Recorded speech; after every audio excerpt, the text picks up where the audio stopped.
The 10,116th meeting of the Security Council is called to order. The provisional agenda for this meeting is the situation in Afghanistan.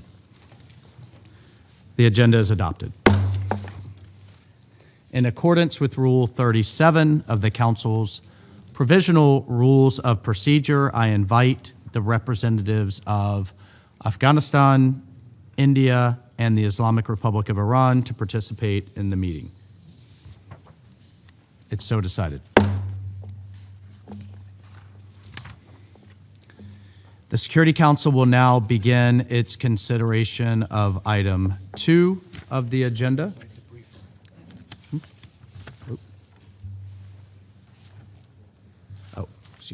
In accordance with Rule 39 of the Council's Provisional Rules of Procedure, I invite Ms. Georgette Gagnon, Deputy SRSG for Afghanistan, Officer in charge of UNMA, to participate in this meeting.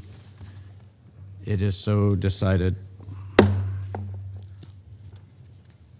Now the Security Council will begin its consideration of item 2 of the agenda. I give the floor to Ms. Georgette Gagnon. Mr. President, the Council's ambition for Afghanistan, affirmed in Resolution 2721 of 2023, is a country at peace with itself and its neighbors, fully reintegrated into the international community and meeting international obligations, including on women's rights, human rights, and counterterrorism. This goal and the preservation of stability in Afghanistan is even more important in view of recent developments. The conflict with Pakistan has had punishing human and economic costs. We reiterate the Secretary General's deep concern about the escalation and impact on civilian populations, his call for an immediate cessation of hostilities, and for the two countries to resolve any differences through diplomacy. We urge both sides to recommit to a ceasefire without delay and safeguard the protection of civilians. I also reiterate our request to ensure the free flow of humanitarian assistance into Afghanistan. Currently, it is difficult to predict the outcome of the conflict in the Middle East, but it is already affecting Afghanistan. With the border closed between Afghanistan and Pakistan, Iran provided an alternative trade route that is now also increasingly uncertain due to the ongoing conflict. The prices of basic commodities in Afghanistan have begun to rise, stressing Afghanistan's already fragile economy. Instability in the region on both of Afghanistan's longest borders undermines Afghanistan's stability. We stress, however, that Afghanistan's continued alienation from the international system remains the central issue. It prevents other issues such as economic self-sufficiency, security cooperation, counterterrorism commitments, human rights concerns, and the humanitarian crisis from being fully addressed. If these issues are not dealt with, Afghanistan could again become a driver of regional and global instability in the form of outmigration, terrorism, narcotics, and more. Mr. President, within this increasingly complex context, at the request of this Council and in accordance with the recommendations of the November 2023 Independent Assessment, UNMA has sought to advance a political pathway to create the conditions to achieve the desired end state. This engagement through the Doha process is one in which the interests and the concerns of all, the Afghan people, the international community, and the de facto authorities can be fairly discussed. It balances necessary pragmatism and patience with adherence to the UN's core principles. It has maintained existing channels for constructive engagement and opened new ones, and ensured that the rights Well-being and aspirations of the Afghan people remain front and center of our efforts. This engagement process is also a recognition that the situation in Afghanistan remains a multilateral challenge that requires a multilateral solution. And it requires the full weight and engagement of this Council and the member states of the UN. Before outlining the country's multiple challenges, several positive developments speak to the value of this engagement and opportunities ahead. One of the tasks mandated to UNMA is to support Afghanistan's economic and social stability and resilience. Through the UN's coordination of international assistance, the Afghan people have been supported to better endure compounding crises, from successive droughts to frequent earthquakes, from food insecurity to the return of millions of refugees. The de facto authorities' ban on opium poppy cultivation, a long-standing demand of the international community, has also been maintained for the past 3 years, despite the huge cost to rural livelihoods.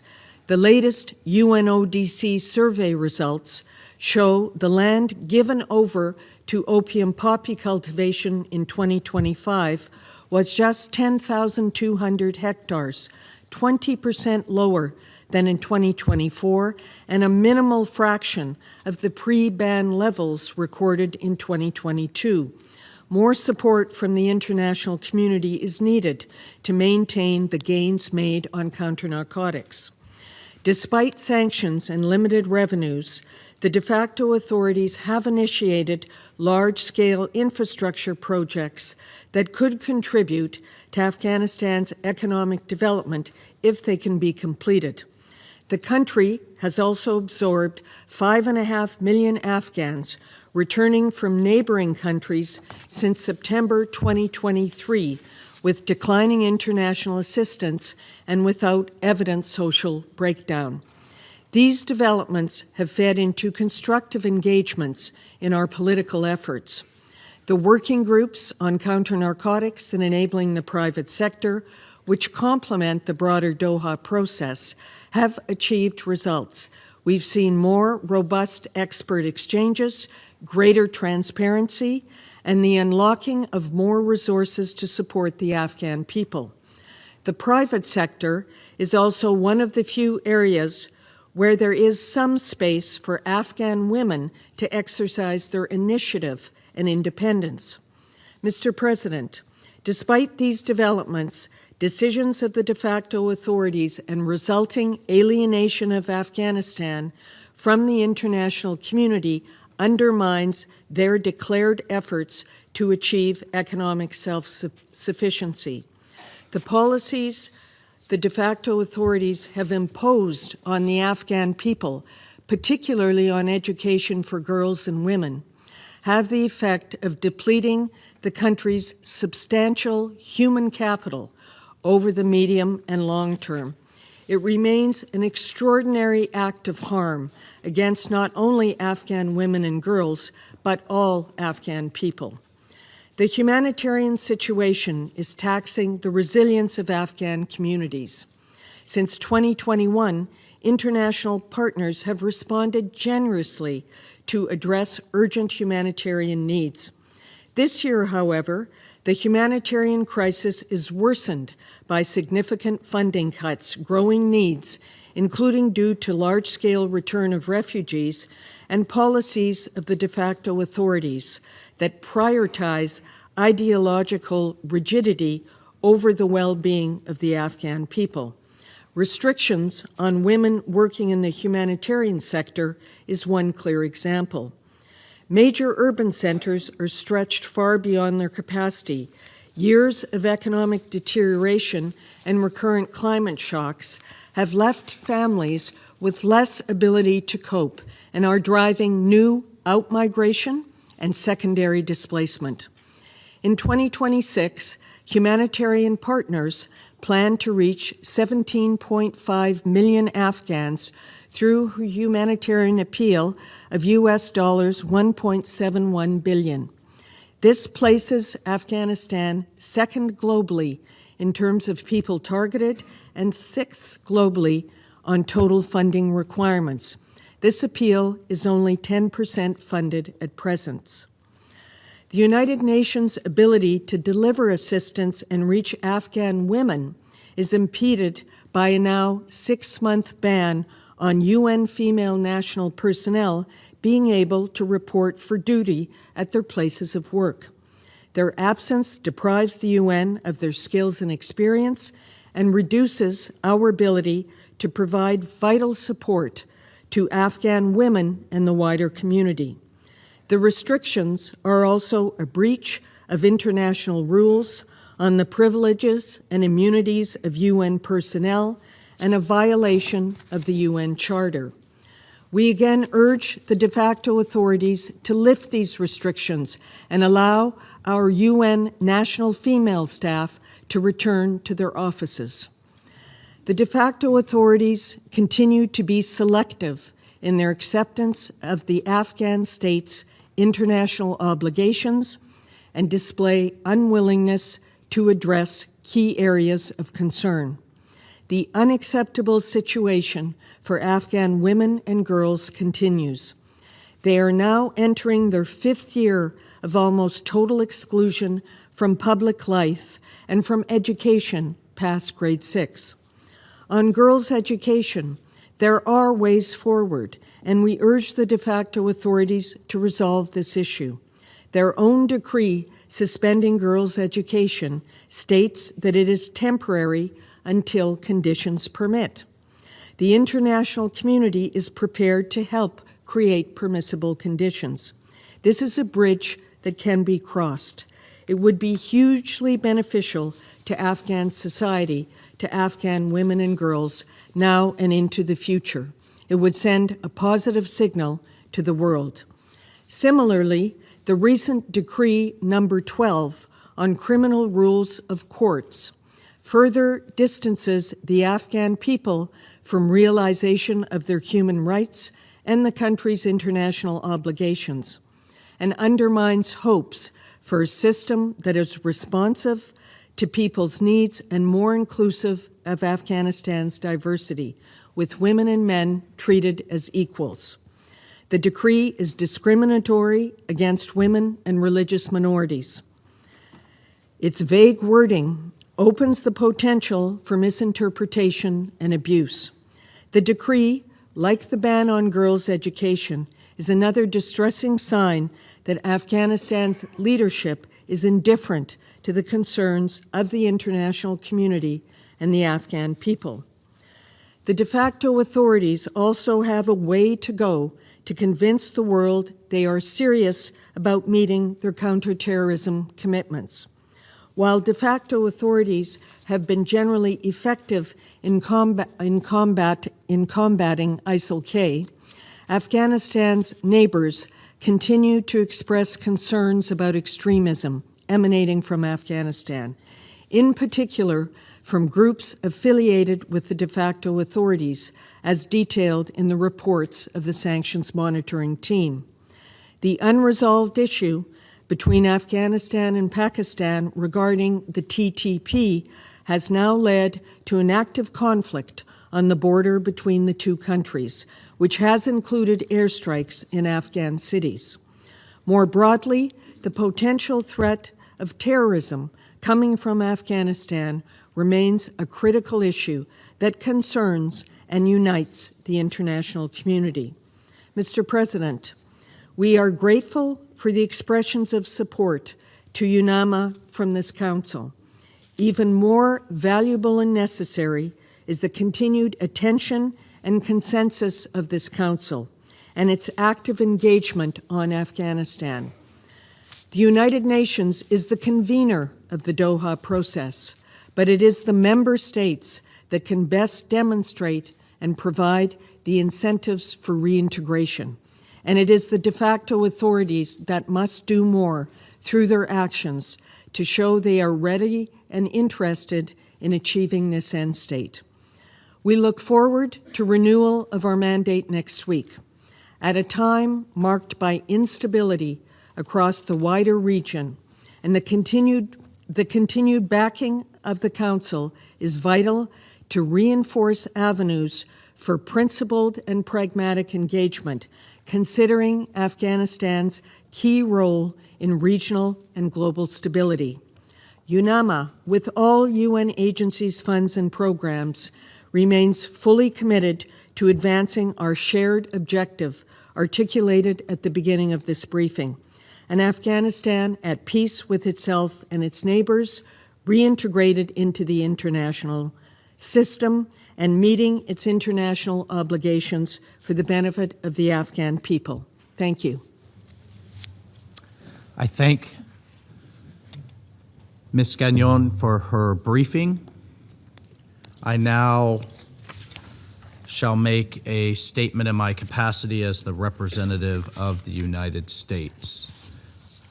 Colleagues, it has been 4 long, frankly painful years since the Taliban takeover in Afghanistan, and it should not surprise anyone that the situation is dire. The Taliban, through their policies, inflict constant and consistent hardship and suffering on the people of Afghanistan, limiting access to the very basic services and rights, perpetuating human rights abuses, including unconscionable and frankly disgusting restrictions on the exercise of women's rights. These oppressive policies have led to humanitarian disaster and economic crisis. And through all of this, the international community, including several countries represented today in this room, has sought to provide assistance in support of the Afghan people. Meanwhile, the Taliban have continued to impede that support. They've continued to manipulate that support. They've solidified their indifference regarding the well-being of the Afghan people. And unfortunately, the Taliban continue to engage in hostage diplomacy, and they continue to impede the function of UNMA, including, as noted by the Deputy SRSG, by preventing Afghan female staff from entering United Nations premises across the country. The Taliban's actions demonstrate bad faith, and their actions have made us deeply skeptical of their willingness to meet their international commitments or respect Afghanistan's international obligations. This concern applies certainly to the Doha process. While the United States continues to participate in the process and its working groups, we doubt the Taliban's motives. We cannot build confidence with a group that continues to detain innocent Americans and ignores the basic needs of the Afghan people.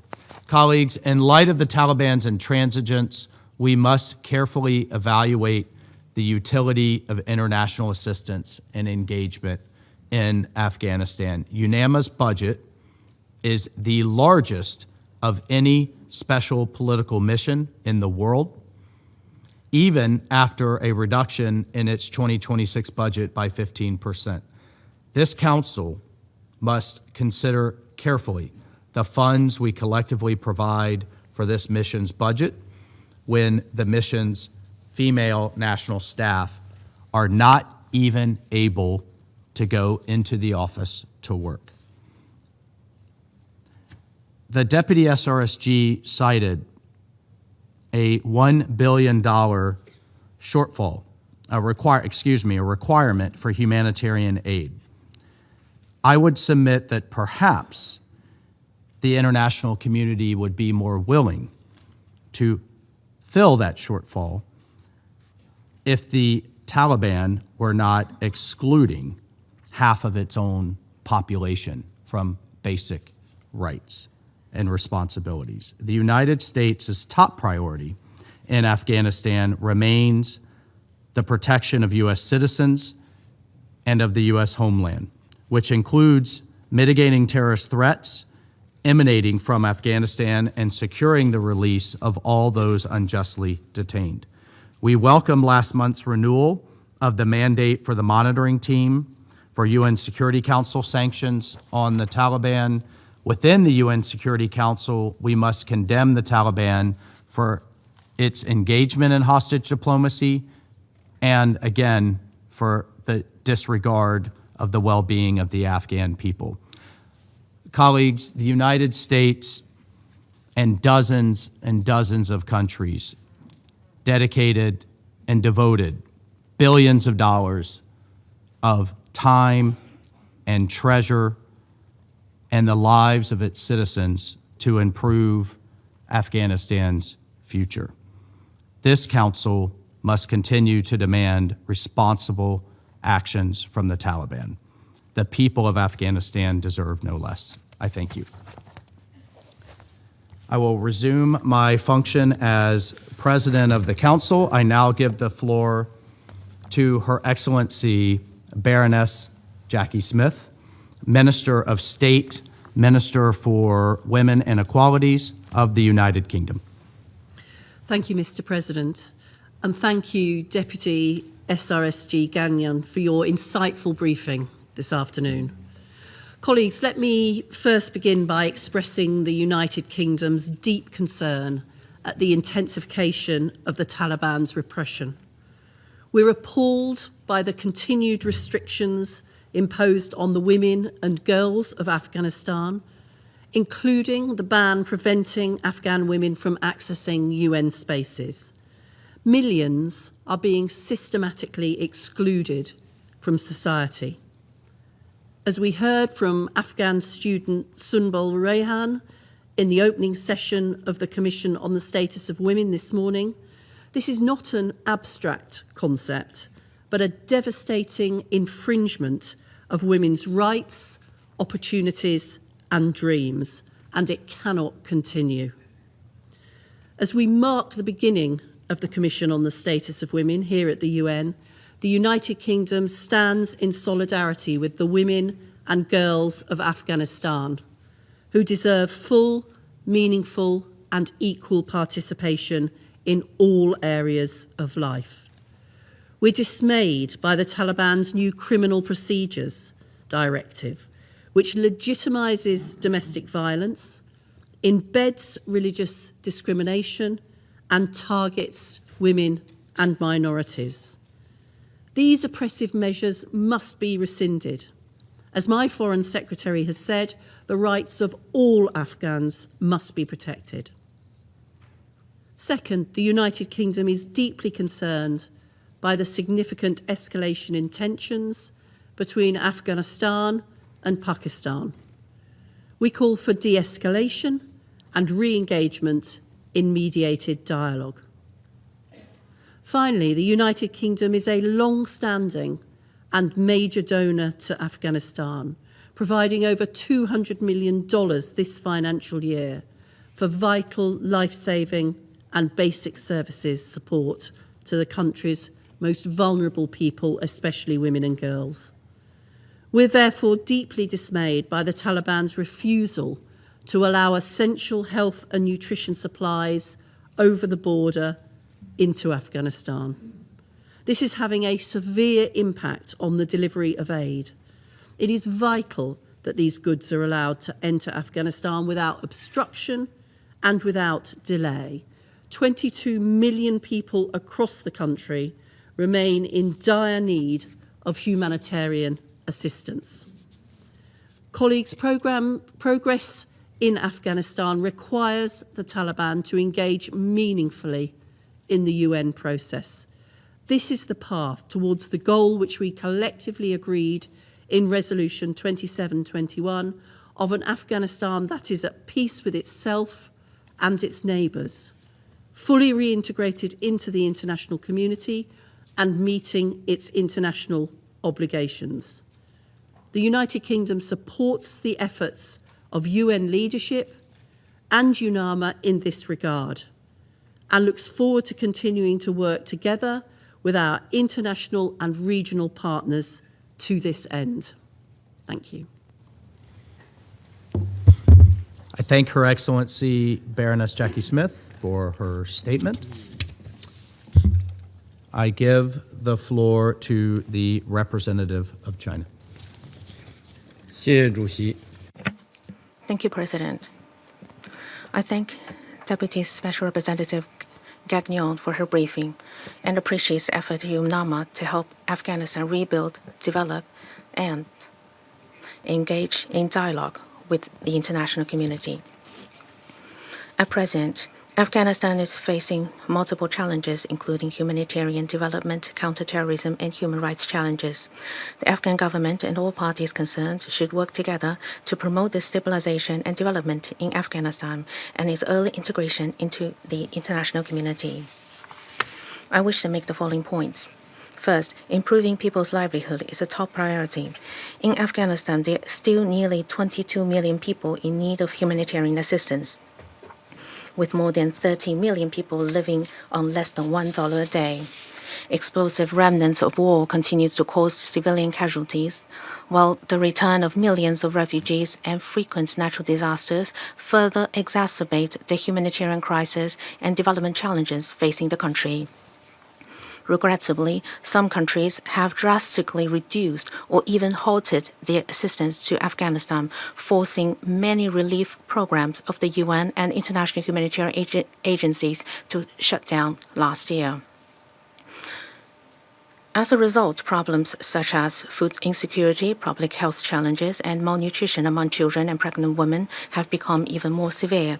We call on traditional donors, especially those countries that bear historical responsibility for Afghanistan, to immediately resume and increase assistance and to translate their concerns for the Afghan people into concrete action. The overseas assets of Afghanistan's central bank belong to the Afghan people. Relevant countries should return them in full and lift illegal unilateral sanctions on the country. China welcomes the multiple meetings held by working groups on private sector development and counter-narcotics under the Doha process and the positive progress achieved.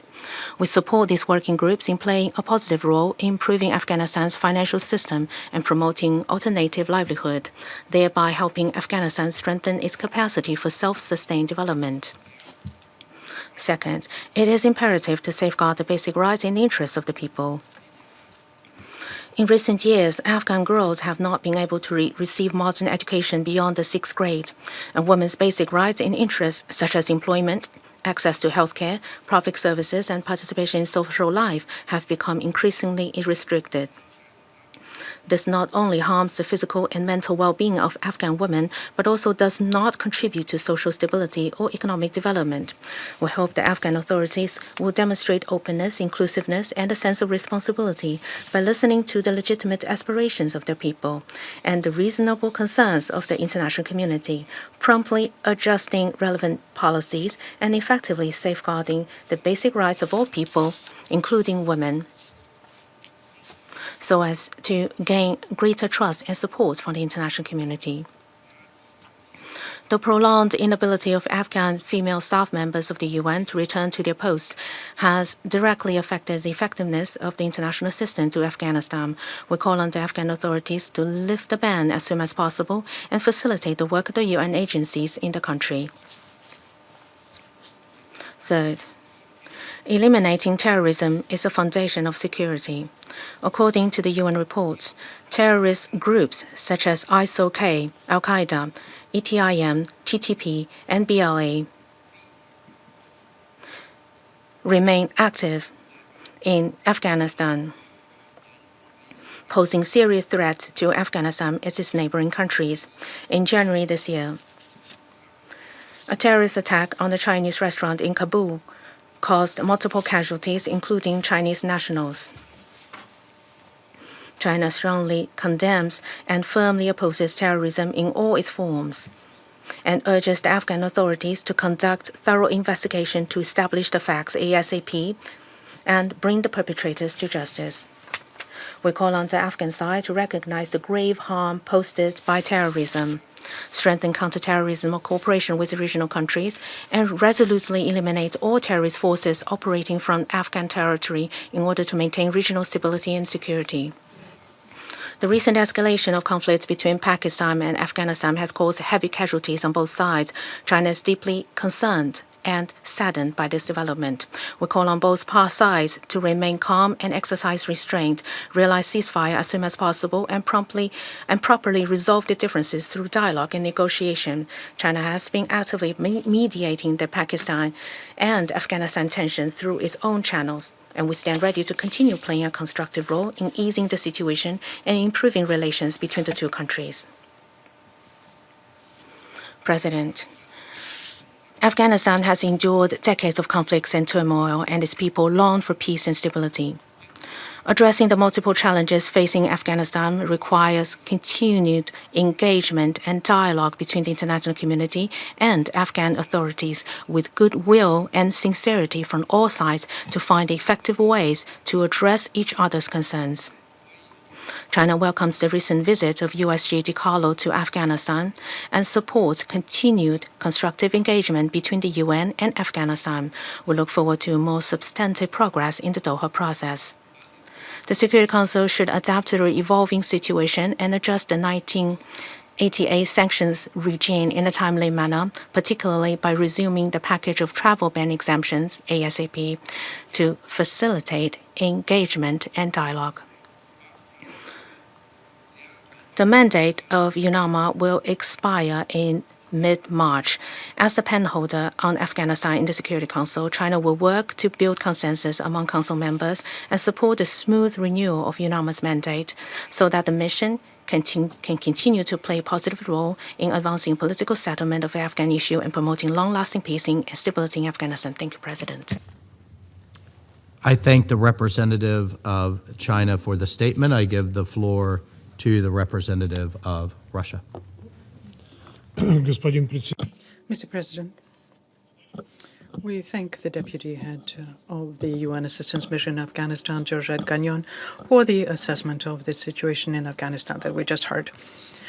Russia consistently has been supporting the efforts of UNAMA within the framework of the mandate it has, and we expect that there will be an increasing level of mutual trust between the Afghan government and the UN personnel.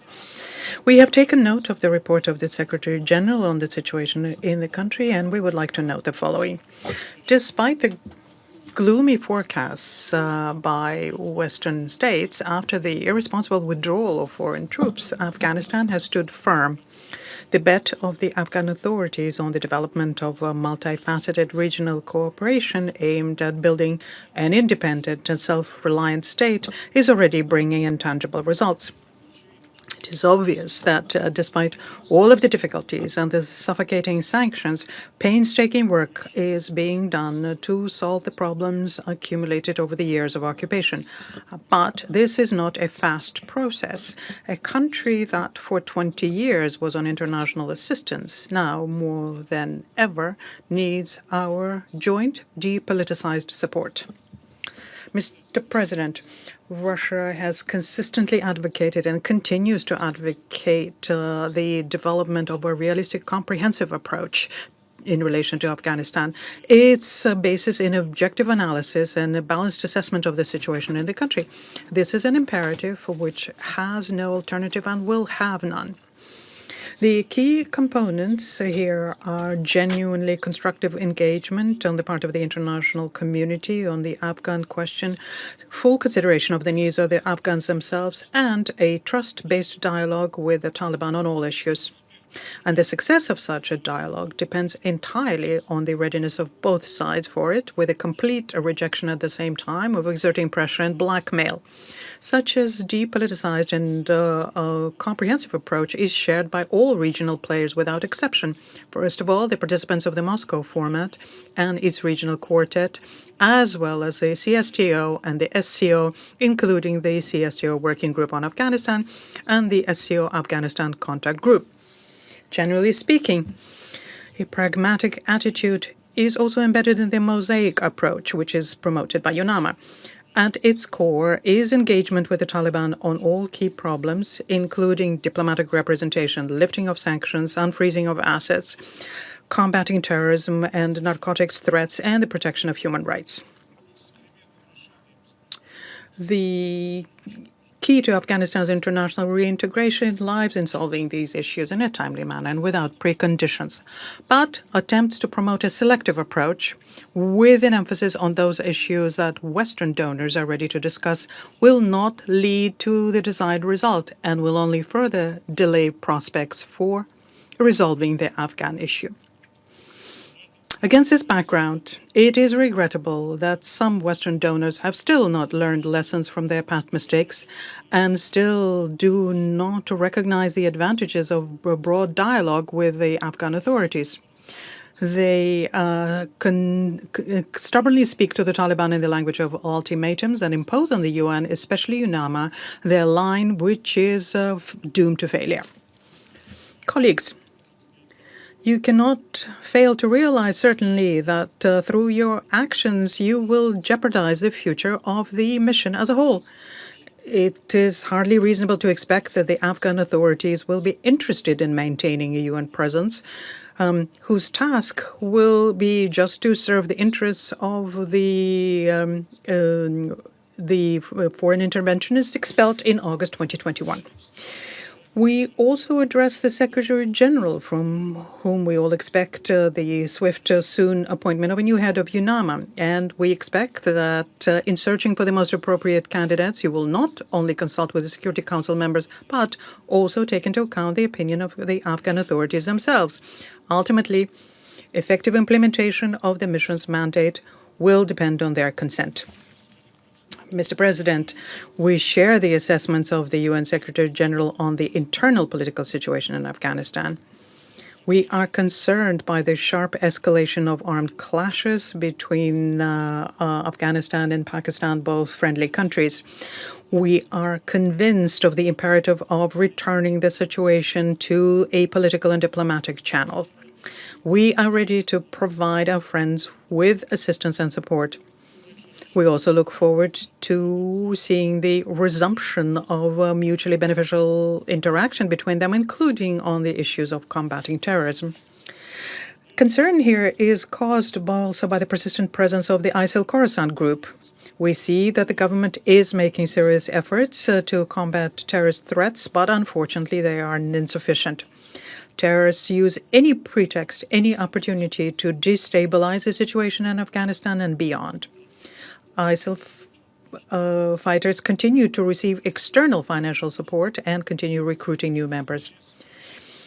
The economic challenges in the country and armed clashes in border areas also serve their interests.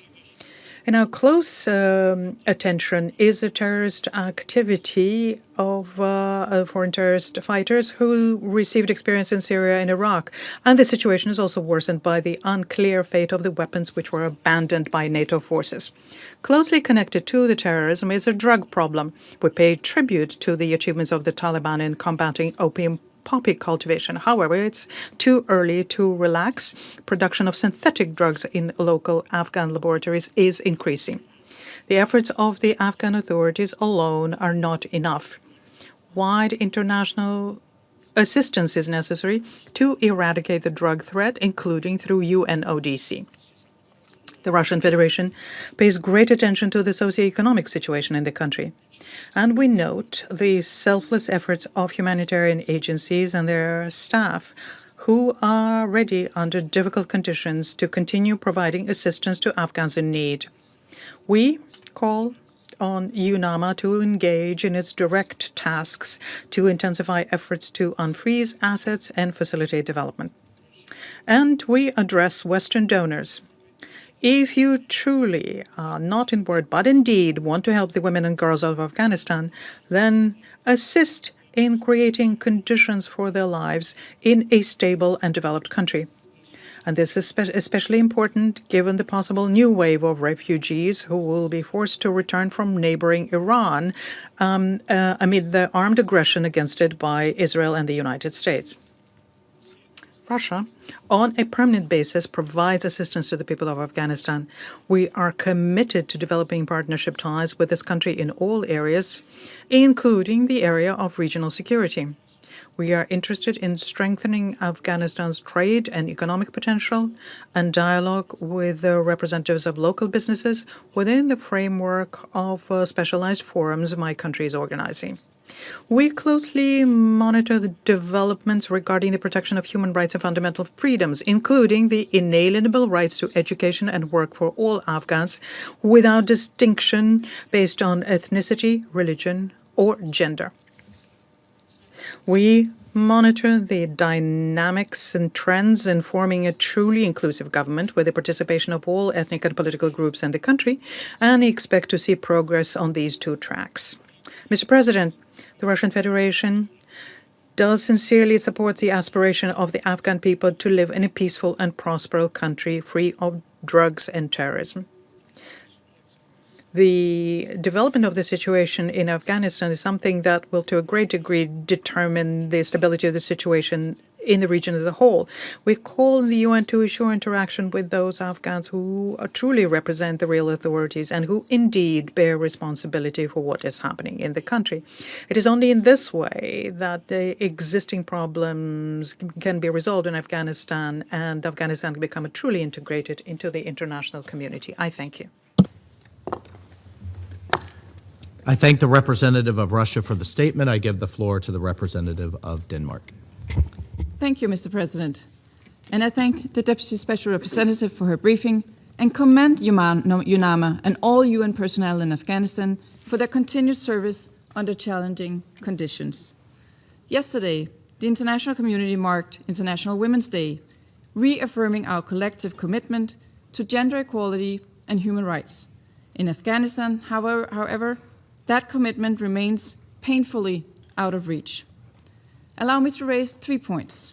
First, Denmark remains gravely concerned by the appalling human rights situation in Afghanistan. When the Taliban seized power in 2021, many feared a rollback in rights. Few could have imagined the scale, speed, and systematic repression that has followed, especially for women and girls. The recent Criminal Procedures Directive represents another step by the Taliban to entrench this trajectory. It reinforces discrimination, enables violence against women and children, and further restricts freedom of expression. This morning, we marked the opening of the 70th session of the Commission on the Status of Women under the theme of ensuring and strengthening access to justice for all women and girls.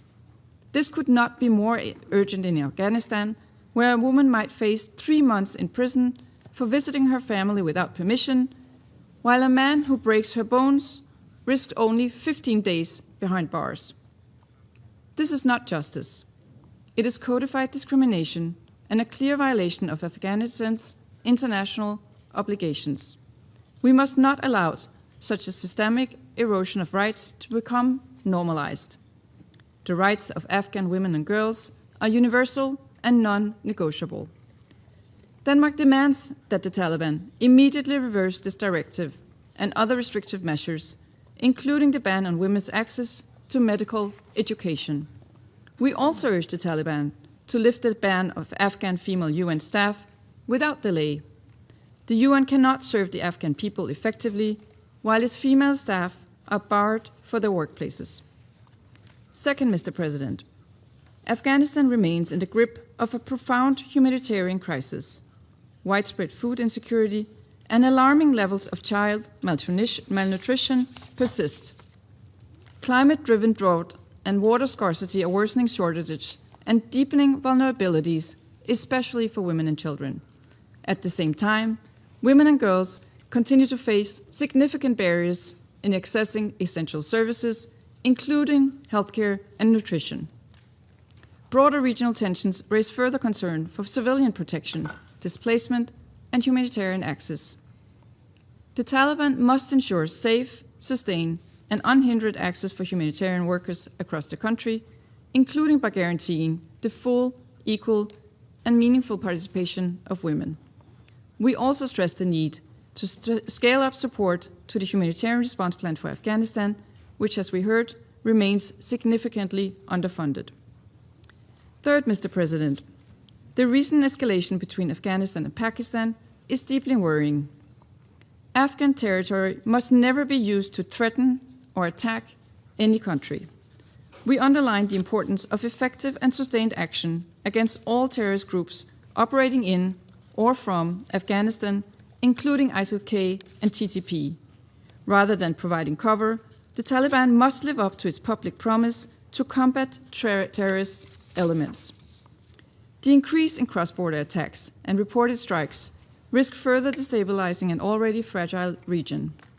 Denmark echoes the Secretary General in calling for an immediate cessation of violence and for all parties to exercise restraint and pursue de-escalation through dialogue.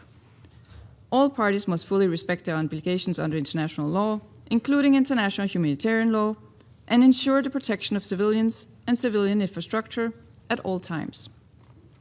In closing, Mr. President, Denmark supports an integrated and principled international approach to Afghanistan. The Doha process continues to provide an important framework for engagement, but it must remain anchored in clear principles and Afghanistan's human rights obligation. As we approach the renewal of UNAMA's mandate, let me reiterate Denmark's strong support for the mission. In a context of deepening human rights violations, humanitarian crisis, and regional tensions, UNAMA remains indispensable. Denmark stands ready to work with all Council members to secure a strong UNAMA mandate and to support the Afghan people in the pursuit of dignity, human rights, and lasting peace. I thank you. I thank the representative of Denmark for the statement. I give the floor to the representative of Panama. Gracias. Thank you, Mr. President. We thank the Deputy Special Representative for Afghanistan, Ms. Georgette Gagnon, for her briefing. And we recognize the crucial work done by the United Nations Assistance Mission in Afghanistan. We welcome to the Chamber Her Excellency Baroness Jackie Smith, Minister of State of the United Kingdom, and we also welcome to the Chamber representatives of the countries that do us the honour of participating in this meeting today. Panama notes with grave concern the worsening of the situation for women and girls in Afghanistan. The persistent restrictions placed on girls' access to secondary and higher education, together with the provisions recently adopted by the de facto authorities through new national legislation, raise serious questions about the social and economic future of the country. According to the United Nations High Commissioner for Human Rights, this new normative framework incorporates into the national legal order restrictions which directly affect women and girls. These include provisions which limit their freedom of movement, erode the protections they enjoyed against domestic violence, and ratchet up mechanisms for moral control within the family environment. These provisions institutionalize patterns of discrimination which are incompatible with Afghanistan's international obligations in the field of human rights. These provisions also compromise the country's prospects for development because no society can thrive when half of its population remains excluded from education, employment, and public life. These restrictions also affect the functioning of the United Nations system in the country. The ban which forbids Afghan women from working in United Nations offices, constitutes unjustified discrimination. Discrimination which stymies the implementation of UNAMA's mandate and undermines its ability to provide effective assistance to Afghanistan's people. President, the threat of terrorism remains one of the most serious challenges to the stability of Afghanistan and of the region. The most recent report of the Secretary General documents the presence and activity of terrorist groups such as ISIL-K and TTP, among others. these groups continue to represent a significant threat both for civilians and for the security of Afghanistan, and for the security of neighbouring countries and of the region in general. The persistence of these threats lays bare the crucial importance of ensuring that Afghanistan does not become an arena which enables the operation of terrorist groups. Some states in the region, such as Pakistan, are already directly weathering the consequences of this threat. Consequently, preventing the scenario outlined above requires sustained efforts and decisive international cooperation. Panama is of the view that the fight against terrorism is a shared responsibility because no country is ever entirely safe from this threat. Terrorism is our common enemy, and our response must be rooted in the principle of the responsible cooperation between states. Finally, President Panama believes that Afghanistan's future must be built in such a way as to avoid the country once again descending into a cycle of violence and widespread conflict. We must tackle the root causes of the fragility Afghanistan continues to face. The only way of forging ahead along this path is for the de facto authorities to demonstrate a will to engage constructively with the international community. They must guarantee conditions which allow Afghanistan to move towards a more inclusive, stable, and peaceful environment. I thank you. I thank the representative of Panama. I give the floor to the representative of the DRC. Monsieur le Président, Mr. President, I have the honor to deliver the statement on behalf of the A3 countries, namely Liberia, Somalia, and my own country, the Democratic Republic of the Congo. We thank the Deputy Special Representative of the Secretary General for Afghanistan and Officer in Charge of the United Nations Assistance Mission in Afghanistan, UNMA, Ms. Georgette Gagnon. We thank her for a comprehensive briefing. We also would like to welcome the presence here of Baroness Jackie Smith, Minister of State from the United Kingdom. Mr. President, the A3 remain concerned by the complex political, humanitarian, and socioeconomic challenges facing Afghanistan. The Afghan people continue to endure the consequences of prolonged instability. In addition to that, there is economic hardship and limited access to basic services. The A3 reaffirmed the importance of sustained international engagement in support of the Afghan people. And in this regard, the A3 would like to highlight the following points. First, the A3 group reiterates its strong commitment to the sovereignty, independence, territorial integrity, and national unity of Afghanistan. Second, the A3 reiterates its unfailing support for the continued work of UNMA, as we at the same time underscore the critical role played by UNMA as a key platform for international engagement and coordination of humanitarian and development efforts in Afghanistan. And with this in mind, we emphasize the importance of ensuring that the mission is able to operate under conditions that allow it to effectively carry out its mandate, including through safe and unhindered access for United Nations personnel and partners.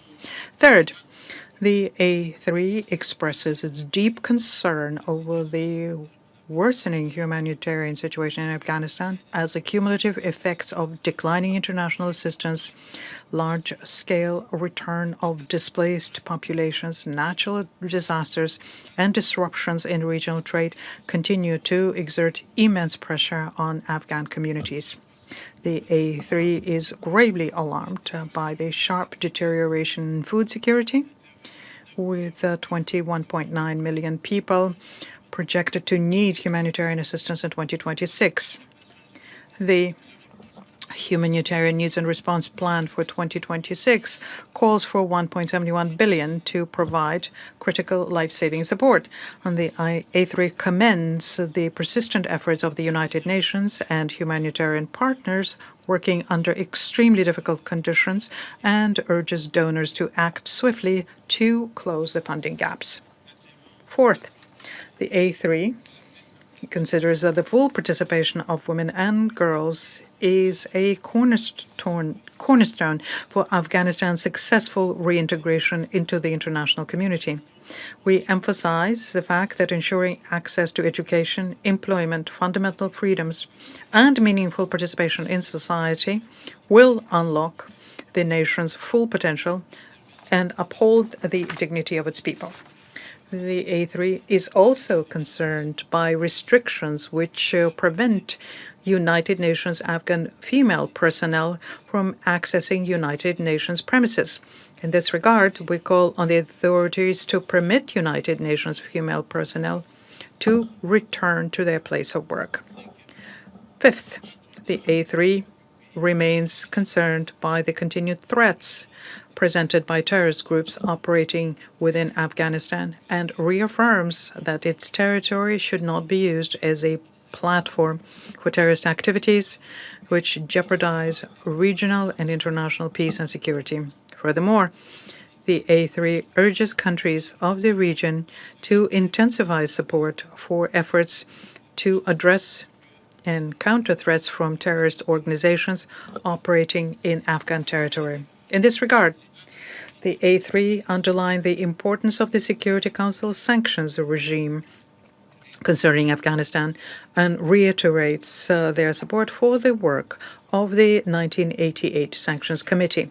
Sixth, the A3 reiterates that engagement between the international community and Afghanistan is crucial for Afghanistan's sustainable peace, stability, and social and economic development.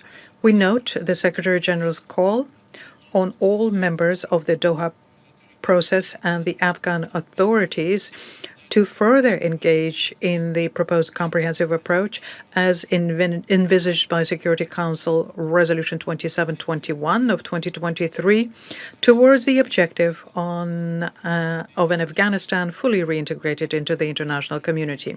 To conclude, Mr. President, we stress the importance of a coordinated and integrated approach amongst political, humanitarian, and development actors in order to better address the multiple challenges facing the Afghan people.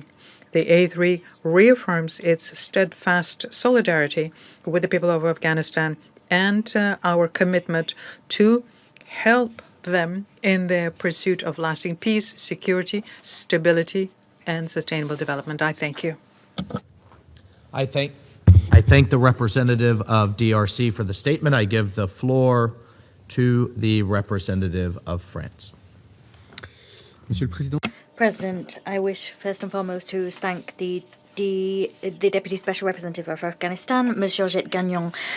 Today, we saw the opening of the CSW. France at this time wishes to express its unwavering solidarity with Afghan women and girls. France firmly condemns the Taliban's continuation of their systematic policy violating the rights of women and girls. The new so-called decree on the criminal rules of courts makes women second-class citizens by stripping them almost of their status as human beings. It's a new illustration, an unacceptable one indeed, of the Taliban's continued violations of their rights. This decree, if it can really be called a decree, further entrenches the codification of gender segregation practiced by the Taliban. The systematic violations of women's rights constitute gender persecution, a crime against humanity pursuant to the Rome Statute. These inhumane acts cannot go unpunished. The Taliban's violations of their international obligations are also being seen in the fight against terrorism. The Afghan territory continues to be used by terrorist groups to wage attacks against countries in the region and beyond. In accordance with Council Resolution 2593, France calls upon the Taliban to take concrete measures to combat terrorism, in particular Daesh al-Khorasan, Al-Qaeda, and the TTP. In view of these developments, the international community must candidly ask itself whether its engagement strategy and its long-term goals are really effective. Since the launch of the Doha process more than 3 years ago, the Taliban has responded to our engagement only with more provocations and more violations of international obligations and of the resolutions of this Council. No, France is not closing the door on dialogue, but we refuse to abandon the Afghan men and women. We continue to support Afghan men and women by providing them with humanitarian aid in accordance with the principle for and by women, and we do that despite the fact that humanitarian workers are working in very fragile conditions. However, the international community must not lose sight of the goal of the Doha dialogue. That is, an Afghanistan living in peace with its neighbours and one which respects the rights of all Afghan women and men.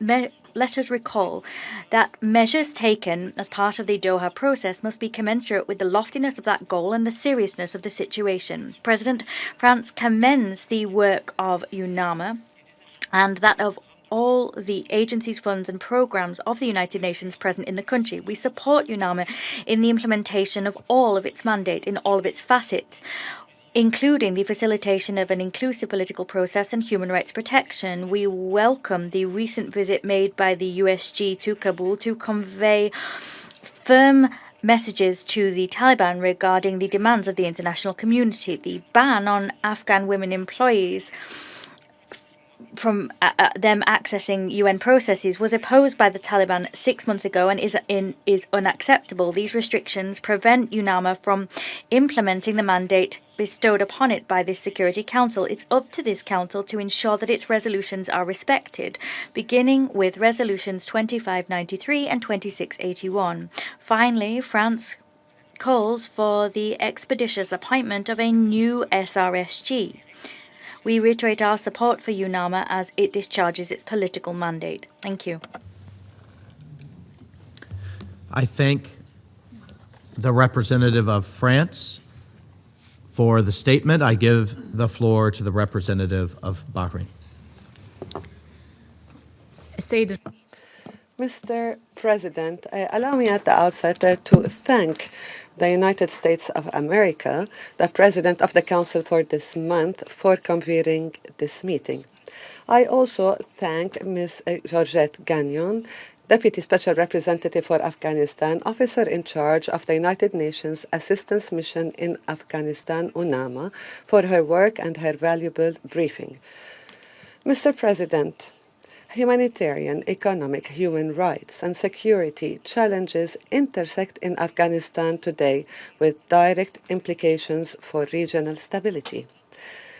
The Secretary General's latest report makes clear that these challenges are worsening amid a deteriorating human rights situation, particularly the rights of women and girls, as well as a decline in international assistance, large-scale return of population, natural disasters, and continuing terrorist threats and attacks.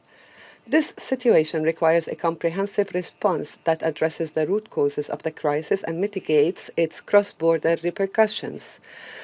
The report also highlights the continued systematic discrimination against women and girls, their deprivation of the right to work and education, as the education ban approaches its 5th year.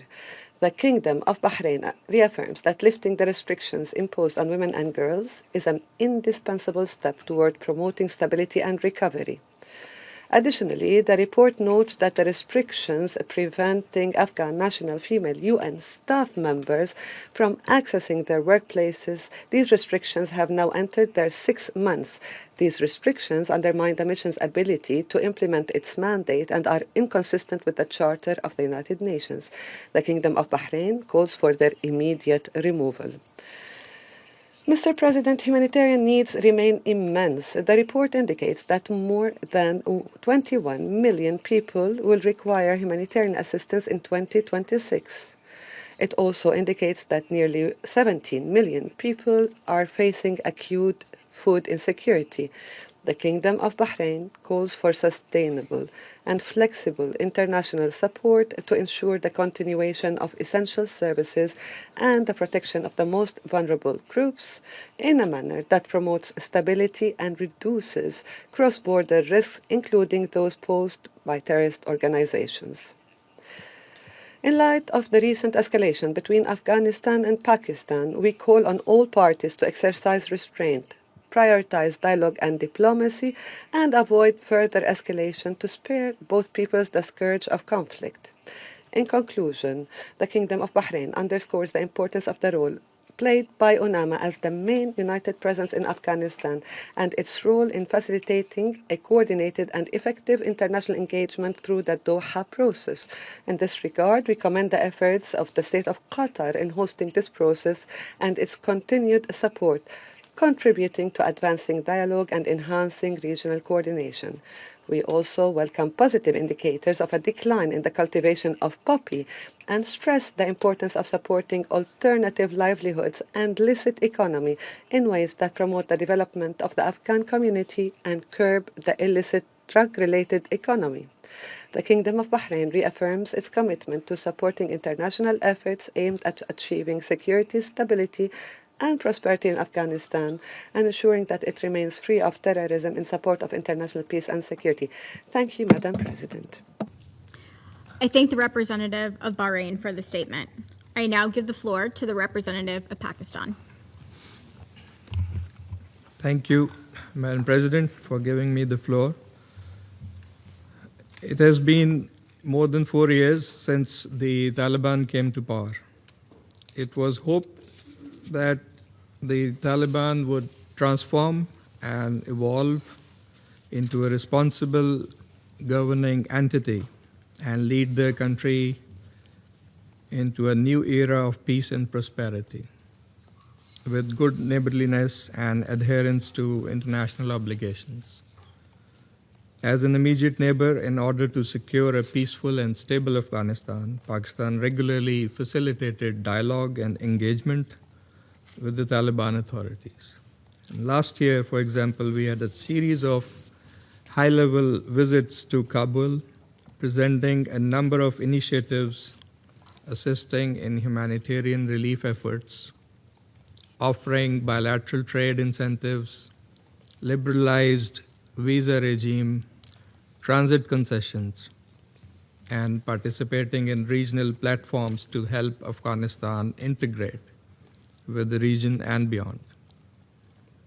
And to recall here that to facilitate direct dialogue, the international community had also extended an olive branch to the Taliban during the Doha III process with the expectation that they would deliver on 3 key international demands, that is, counterterrorism, human rights, and inclusive governance. And I think it's clear from today's discussion also that regrettably they have failed to deliver on all 3 counts. Madam President, today Afghanistan is a sanctuary for terrorist groups and proxies, a reality acknowledged by global assessments, including UN reports and UN monitoring team. This has destabilized the region with dire consequences and security challenges for its immediate neighbors, particularly Pakistan. Terrorism emanating from Afghan soil poses a grave threat not only to its immediate neighbors but also to the broader region and beyond, undermining regional and international peace and security. Terrorist entities including TTP, BLA, and its Majid Brigade, ISIL-K, Al-Qaeda, and ETIM enjoy safe havens inside Afghanistan, from where they launch cross-border infiltration, violent attacks, and suicide bombings. Elements within the Taliban regime have chosen the path of complicity and active support of these groups, with external backing and sponsorship of our eastern neighbor, a known opportunist and spoiler, providing logistical support and financing to wage a proxy war against Pakistan. Pakistan has since witnessed a surge in terrorist attacks, planned, financed, and orchestrated from Afghan soil under the Taliban regime's direct watch. We have lost thousands of lives to terrorism-related incidents since the Taliban takeover. And just last month, more than 175 innocent Pakistani lives were lost, including in 3 suicide attacks. We would like to warn that spillover effects of the terrorism nurturing in Afghanistan will not remain confined to Pakistan. Madam President, Pakistan has always prioritized dialogue. Numerous diplomatic efforts were made to counsel the Taliban and to convey our concerns. Recent mediation efforts facilitated by the sincere support of brotherly countries, particularly Qatar, Turkey, and Saudi Arabia, also have not yielded the desired results.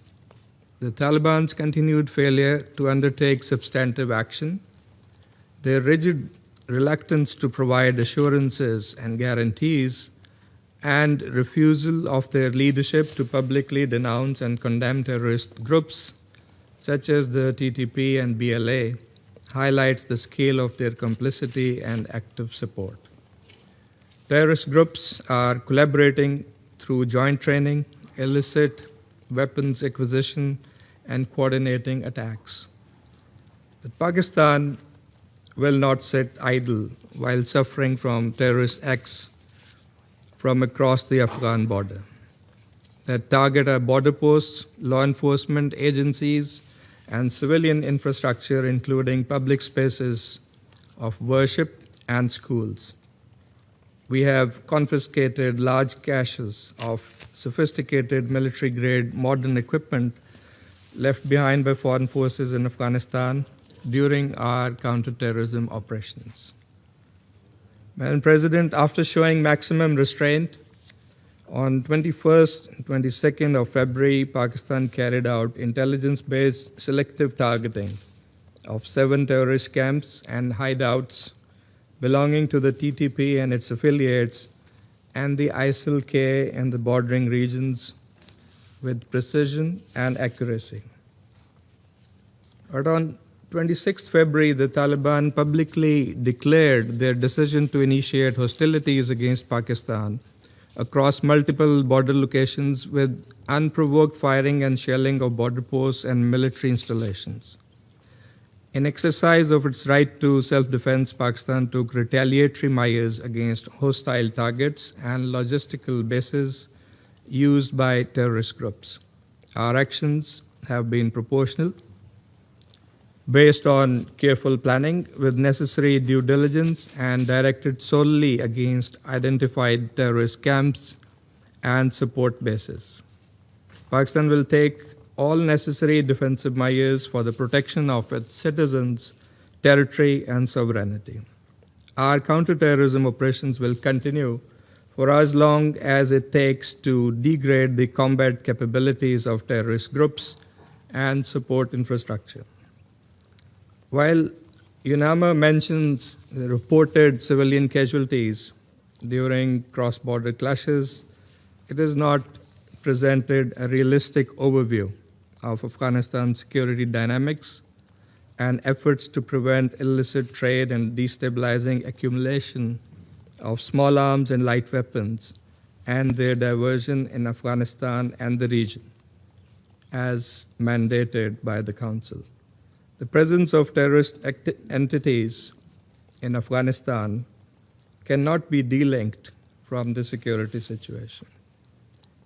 UNAMA's ability to accurately verify incidents of border clashes and reports of civilian casualties in an environment where access to areas outside Kabul is restricted and strictly monitored by the Taliban poses serious questions of credibility.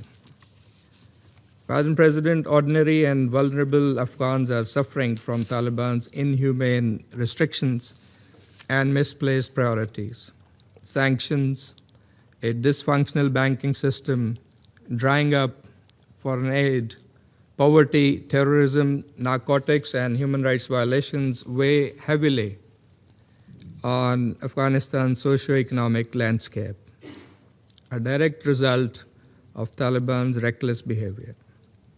Continued restrictions on women and girls inside Afghanistan are inconsistent with Islamic traditions and norms of Muslim society. Pakistan fully shares the international community's concerns on human rights and the discriminatory treatment of women and girls.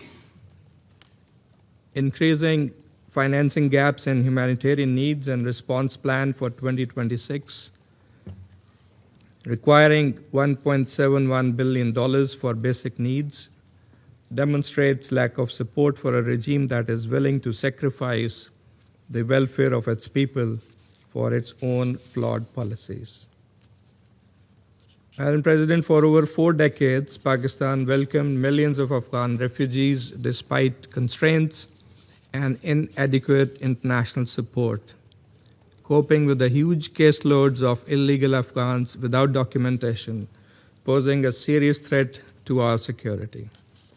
These were not meant to be indefinite stays.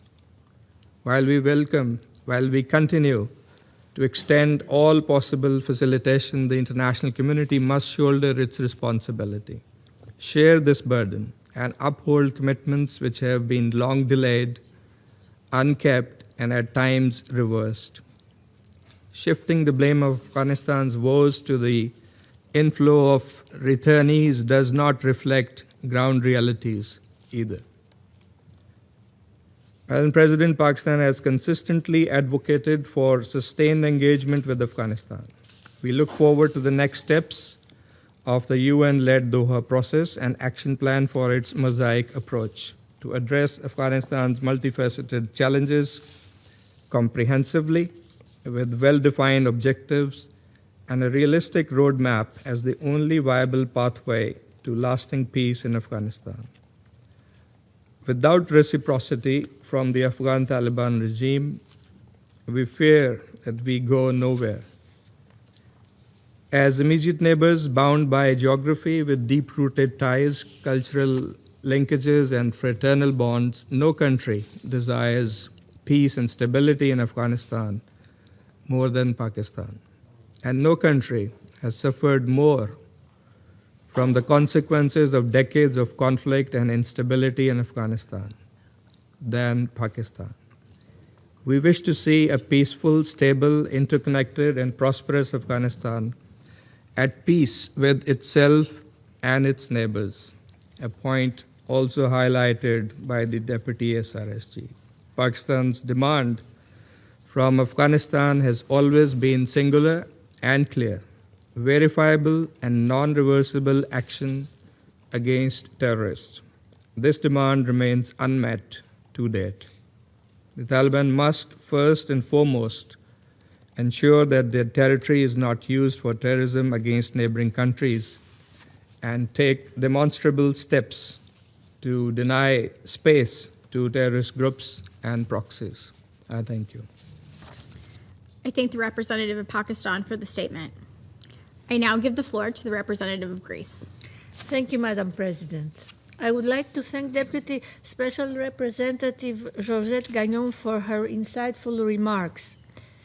Madam President, as we celebrate today International Women's Day and the opening of the 70th session of the Commission on the Status of Women, our thoughts turn to the women and girls of Afghanistan who are suffering under Taliban rule for the 5th consecutive year. In a world striving towards equality, Afghan women are not merely being sidelined from society, they are being persecuted and systematically erased from public life. I would like to make the following 3 points. First, the restrictions preventing Afghan women, UN personnel from accessing their offices in effect since September 2025, coupled with the Taliban's December 2024 ban on medical education for women and girls, have pushed the healthcare and humanitarian sectors to the brink of collapse. We urge the Taliban to immediately lift these restrictions and also restore full access to education for girls beyond the 6th grade. Moreover, the restrictions on media freedom and freedom of expression are unacceptable, particularly concerning book censorship and social media monitoring.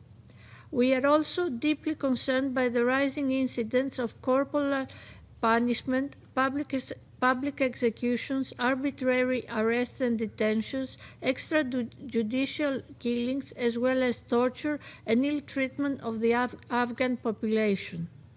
The latest addition to the Taliban system of oppression, the decree on criminal rules of courts, or the so-called New Penal Code, not only codifies discriminatory provisions for different categories of citizens, but also explicitly deprives women of the last vestiges of legal protection.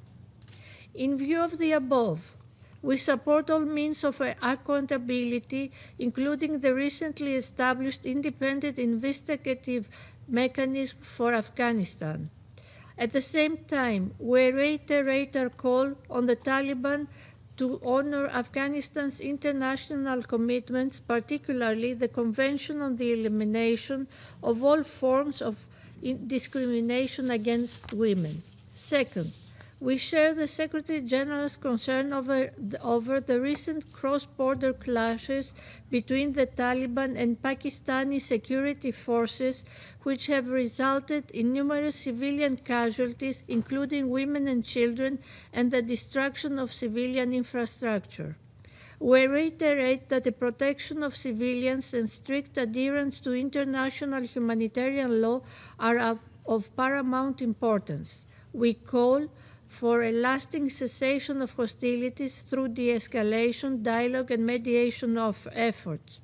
Moreover, the territory of Afghanistan should not be used to threaten or attack any country, and we call on the Taliban to take active measures to combat terrorism. At the same time, we call for the unhindered humanitarian access of aid destined to Afghanistan.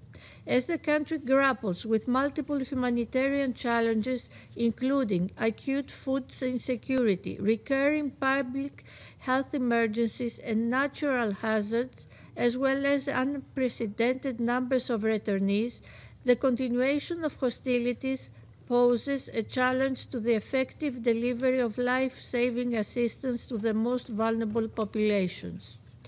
Aid entering the country needs to be safely and expeditiously delivered across all of Afghanistan.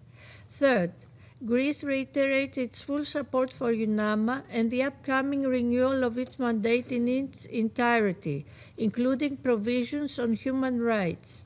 At the same time, the proposed roadmap to foster a more coherent, coordinated, and structured engagement between the international community and the Taliban offers a clear path towards. However, its success depends on reciprocity. The recent visit of Under-Secretary General Di Carlo in Kabul is yet another testament to the international community's sincerity in this regard. It is now incumbent upon the Taliban to prove their good faith by upholding their international obligations and establishing the long-awaited mechanism to engage on UNAMA's comprehensive approach. Madam President, as Afghanistan experiences a period of fragile stability, let us remind the Taliban that sustainable economic recovery and international reintegration begin with the reintegration of women into Afghan society and the absolute respect for the human rights. I thank you. I thank the representative of Greece for the statement. I now give the floor to the representative of Colombia. Gracias. Thank you, Madam President. I wish at the outset to thank the Deputy Special Representative of the Secretary General, Ms. Georgette Gagnon, for her report. I also welcome the delegations here with us today. The recent developments lay bare the complex challenges that remain in Afghanistan, including the lack of truly inclusive governance and the persistent human rights violations. Colombia roundly condemns the systematic patterns of gender-based discrimination put into place and pursued by the de facto government. We wish to reaffirm that those acts constitute violations of international human rights law. The restrictions imposed by the de facto authorities have institutionalized structural barriers for women, young people, teenagers, and girls. These structural barriers have prevented them from effectively enjoying their rights to education, healthcare, and work. At the same time, these restrictions stymie freedom of movement, participation in public life, and access to justice. Moreover, we express our grave concern at the adoption of the decree on the criminal rules of courts. This decree increases the number of crimes that can incur the death penalty. It provides for the use of corporal punishment for myriad crimes and contains provisions which violate the freedom of religion and the freedom of expression. Moreover, that legislation fuels impunity for the perpetrators of gender-based violence because it eliminates punishment for acts which constitute gender-based violence. Madam President, it is unacceptable that the de facto authorities continue to prevent Afghan female UN staff from accessing UN facilities. This not only violates the rights and freedoms of women, it also undermines the ability to meet the humanitarian needs of women that continue to rise against a backdrop of scant resources. It has become particularly difficult to meet the needs of those women who are and have returned to Afghanistan. A large number of Afghan men and women have returned en masse to Afghanistan from neighbouring countries. With that in mind, we echo the Secretary General's appeal to guarantee that returns are voluntary, safe, dignified and supported to guarantee sustainable reintegration. The new cycles of violence in which schools are no longer safe spaces, particularly for children, and in which we are seeing attacks against hospitals, have made vast swathes of the returned population more vulnerable. We cannot continue to see the loss of civilian life and the damaging of civilian infrastructure as a result of attacks and clashes which affect the Afghan people. In this connection, Colombia appeals to all to guarantee rapid, safe, sustained and unfettered humanitarian access in accordance with international law.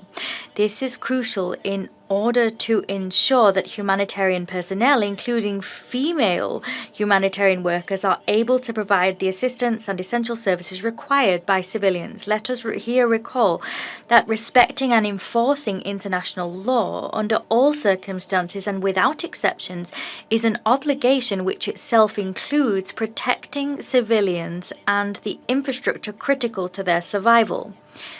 It also includes protecting humanitarian personnel. Madam President, Colombia supports the United Nations Assistance Mission in Afghanistan, UNMA. This mission is vital to achieve an Afghanistan which is peaceful and inclusive in nature for the benefit of the Afghan people as a whole. We appeal here to the de facto authorities to cooperate in a more structured fashion with UNMA and to cease the continued and systematic discrimination against women and girls. That discrimination deprives half of Afghanistan's population of their rights and dignity and violates the country's obligations under international human rights law. I thank you. I thank the representative of Colombia for the statement. I now give the floor to the representative of Latvia. Thank you, Madam President. I would like to extend my utmost appreciation to Ms. Georgette Gagnon, Deputy SRSG for Afghanistan. and the staff of UNMA for their valuable work, especially as the conditions in which the mission operates become increasingly difficult. Madam President, I would like to raise 3 points. First, over 4 years, the Taliban have only further tightened their grip, becoming more oppressive and showing no progress, not even on the commitments they previously said they would pursue. The situation of women and girls in Afghanistan is unprecedented in its severity, and it's utterly unacceptable. Nowhere else in the world do we see such widespread, systematic restrictions imposed on half of a country's population. What Afghan women face today is not a series of isolated restrictions.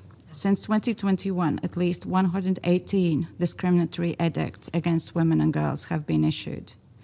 It is a system of control that has become institutionalized and reaches into every area of life: education, work, movement, healthcare, public space, and even the right to speak or be seen.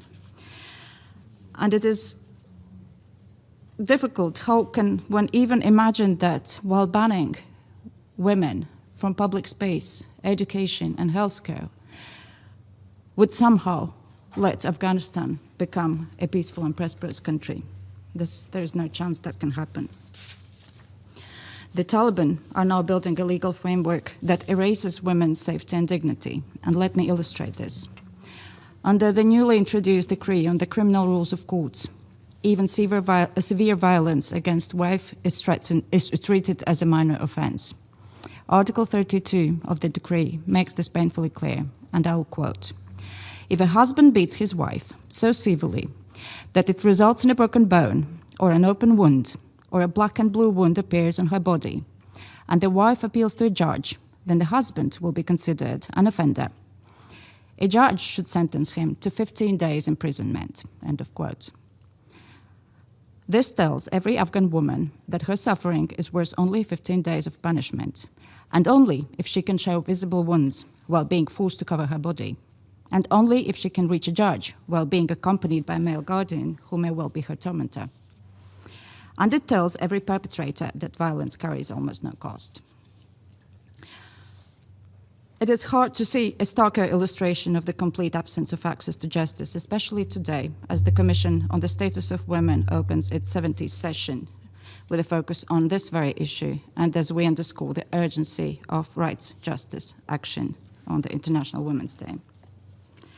At the same time, Afghanistan is faced with one of the world's most severe humanitarian crises, we know, with more than 21 million Afghans requiring humanitarian aid. So ensuring unimpeded humanitarian access must remain a priority. And yet, even as these needs grow, the Taliban's ban on Afghan female staff accessing UN premises is still in place and in force since 7 September 2025, despite the very explicit condemnation of this decision by the international community. That is a clear violation of the UN Charter and a direct obstacle to aid delivery, as Afghan women's work is indispensable to reaching women and girls. And we demand the Taliban to reverse all of these heinous policies immediately. Secondly, Latvia supports the UN-led Doha process and the facilitation of a united approach to address the situation in Afghanistan. And this process should include non-Taliban Afghans, the full and equal meaningful participation of women, as well as civil society, allowing them to take part in setting the agenda, as it is the future of their country is at stake. And in that regard, the timely appointment of the new SRSG for Afghanistan to lead on the political process is crucial, and so is the renewal of a strong mandate of UNMA, which Latvia fully supports. Third, not only have the Taliban failed to make any progress on human rights, but we also continue to witness further backsliding in other areas. A wide range of terrorist groups operate in and from Afghanistan, with varying degrees of autonomy and oversight from the Taliban. And this situation poses a clear threat to regional peace and security. The burden is entirely on the Taliban to take concrete and measurable steps to reverse this trajectory. The Afghan territory must not be used to threaten or attack its neighbors.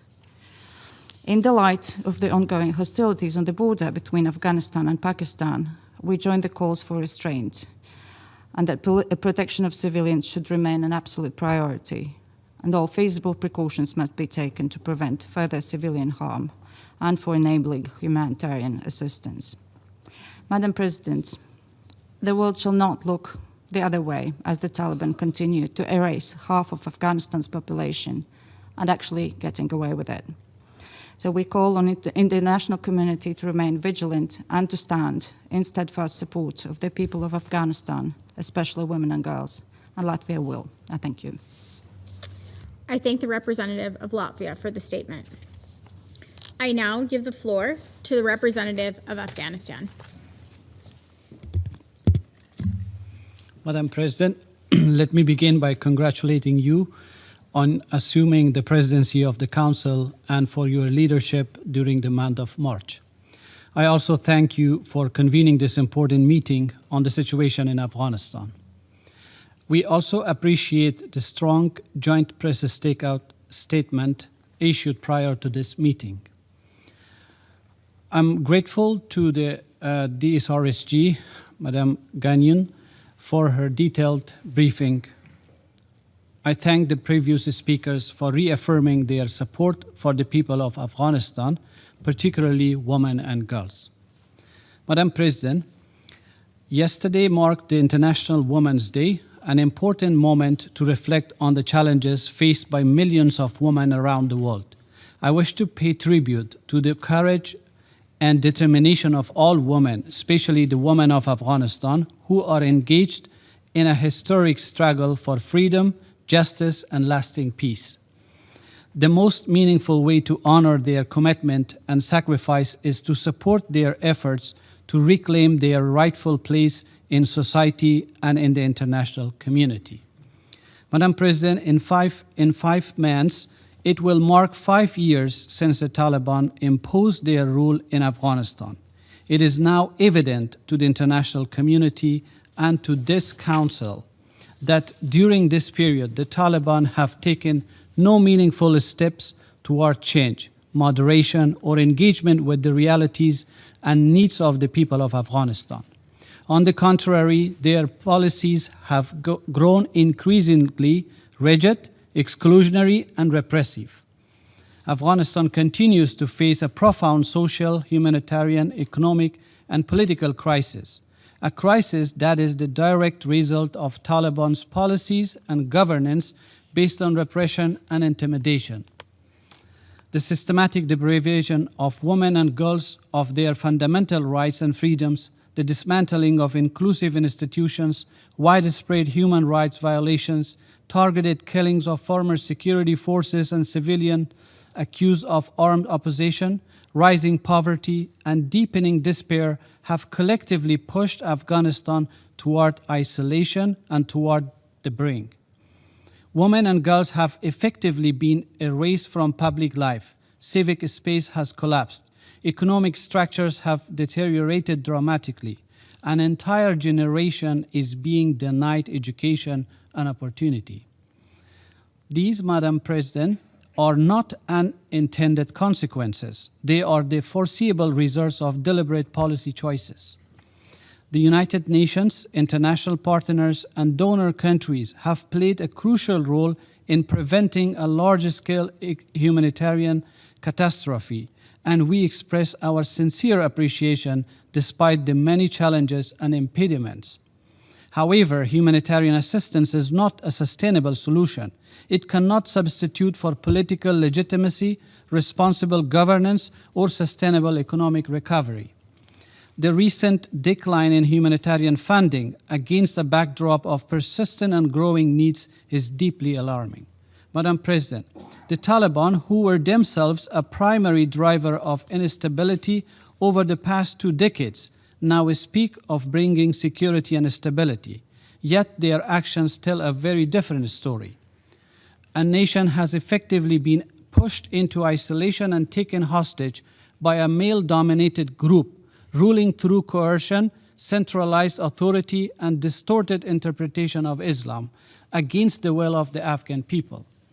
The proliferation of radical madrasas, the suppression of inclusive education, the consolidation of power through repression, kidnapping, and hostage-taking of Afghan and international citizens, and the continued links with the presence of international terrorist groups on Afghanistan soil are creating dangerous conditions for insecurity and instability in Afghanistan, in the region, and beyond. Contrary to the commitments made under the Doha Agreement, the Taliban have provided a permissive environment for international terrorist groups. This was once again confirmed in the 16th report of the Security Council Sanctions Monitoring Team. This endangers, first and foremost, the people of Afghanistan and poses a serious threat to regional and international security. We are already witnessing the dangerous spillover of these dynamics. The continued Pakistani airstrikes since 22nd February have resulted in civilian casualties and escalating tensions with exchanges of artillery, drones, and ground assaults. According to UNMA, as of 7 March, there has been at least 187 civilian casualties, 55% of whom were women and children. Such actions are unacceptable and must come to an immediate halt. Let me be clear, just as the Taliban do not represent Afghanistan, its people, its culture, or its authentic Islamic values, the violence arising from their policies, including the harboring of terrorist groups, does not represent the will of Afghan nation. As we stated in our official complaint submitted to this Council on 22nd February, we call on this Council to address this aggression and urge Pakistan to immediately cease strikes against civilian areas and vital infrastructure in Afghanistan, including facilities representing 2 decades of investment by the Afghan people and international partners. Such actions constitute a violation of territorial integrity and the principles of United Nations Charter, international law, and norms of good neighborly relations. We unequivocally condemn terrorism in all its forms, including its instrumentalization, sponsorship, and the provision of safe havens. Terrorism is our common enemy. Counterterrorism must be genuine, non-selective, and grounded in a comprehensive strategy consistent with international law. The Afghan people have suffered from terrorism for decades and must not once again become victim of irresponsible and politicized policies and proxy wars.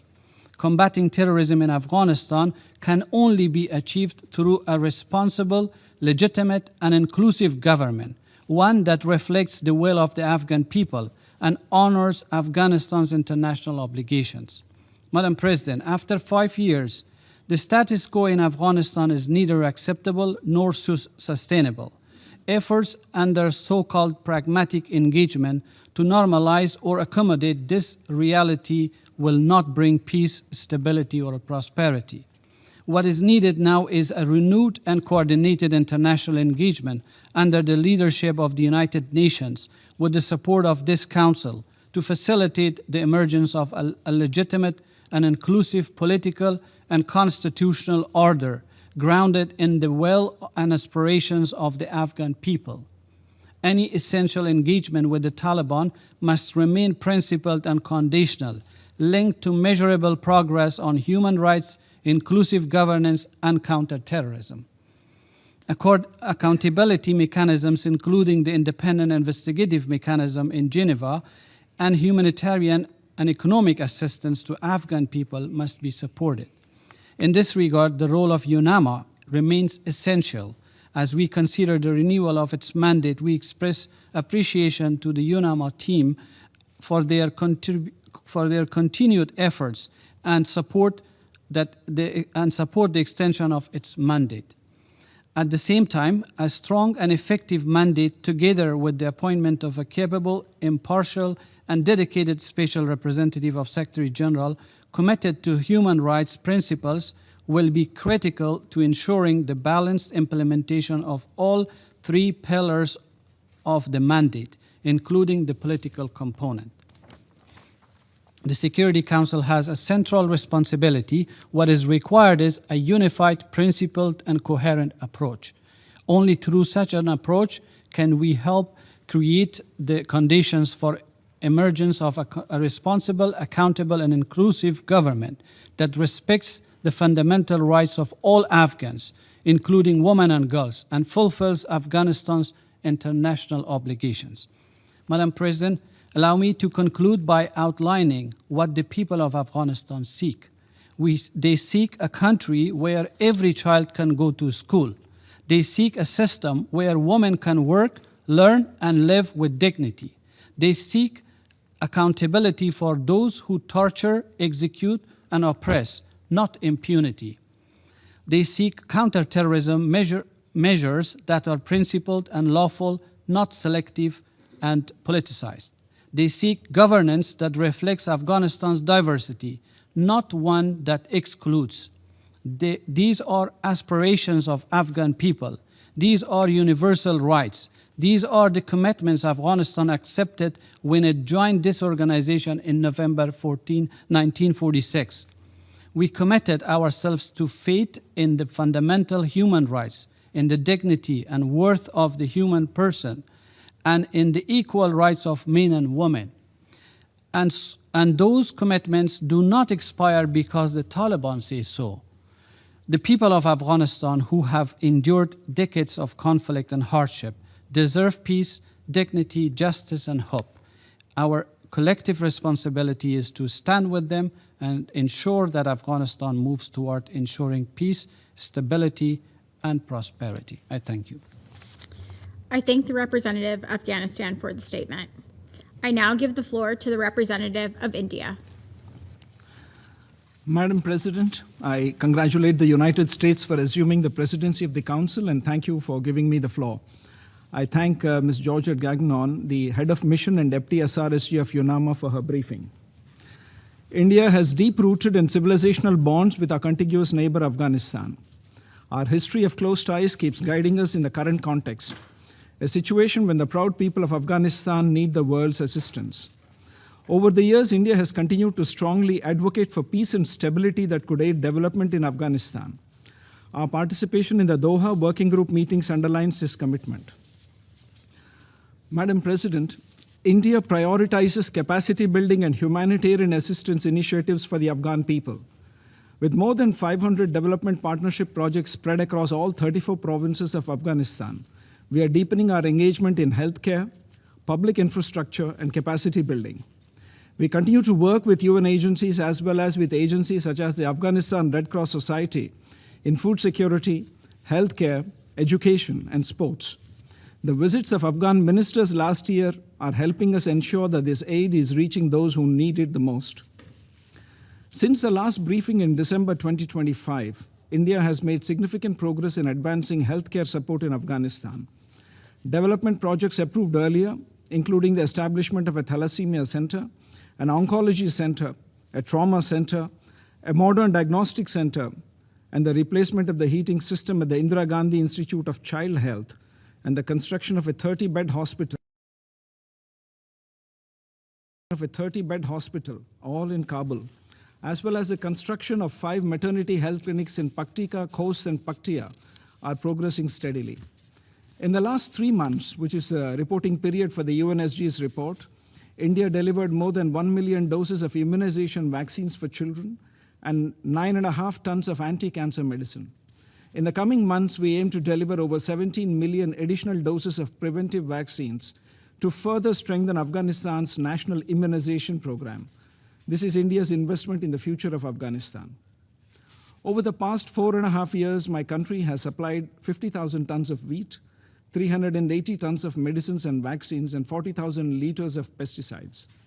Following the 2 earthquakes last year, India was among the first to provide humanitarian assistance to the tune of 60 tons of food items, 42 tons of earthquake relief materials, and 73 tons of essential medicines.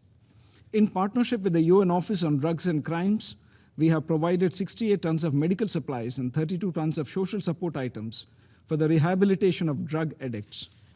In the field of education, our scholarship and fellowship schemes for Afghan students are always in demand. Since 2023, around 3,000 students have availed themselves of these opportunities, including 1,000 Afghan women. India continues to provide financial and logistical support to Afghan self-help groups led by women. On the bright side, any visitor to Afghanistan today would see Afghan youth enthusiastically playing cricket. The Afghanistan cricket team has been winning hearts wherever they have been playing, and their spirit and passion in the just concluded Cricket World Cup was notable. My nation is proud to be part of their journey and happy to see them bring immense joy to the people of Afghanistan who are enduring so much. Madam President, we take note of the Secretary General's report on the situation in Afghanistan, especially the dire humanitarian concerns and the rising implications for the country due to unprecedented scale and pace of forced and involuntary returns under adverse circumstances.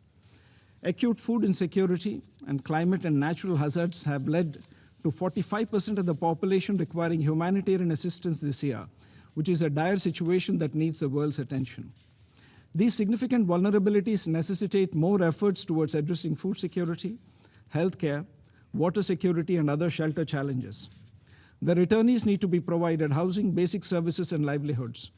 We add our voice to the Secretary General's call on member states to uphold their international obligations in relation to protection, including the principle of non-refoulement, and ensure that returns are voluntary, safe, dignified, and accompanied by sustained support for reintegration of returnees into communities.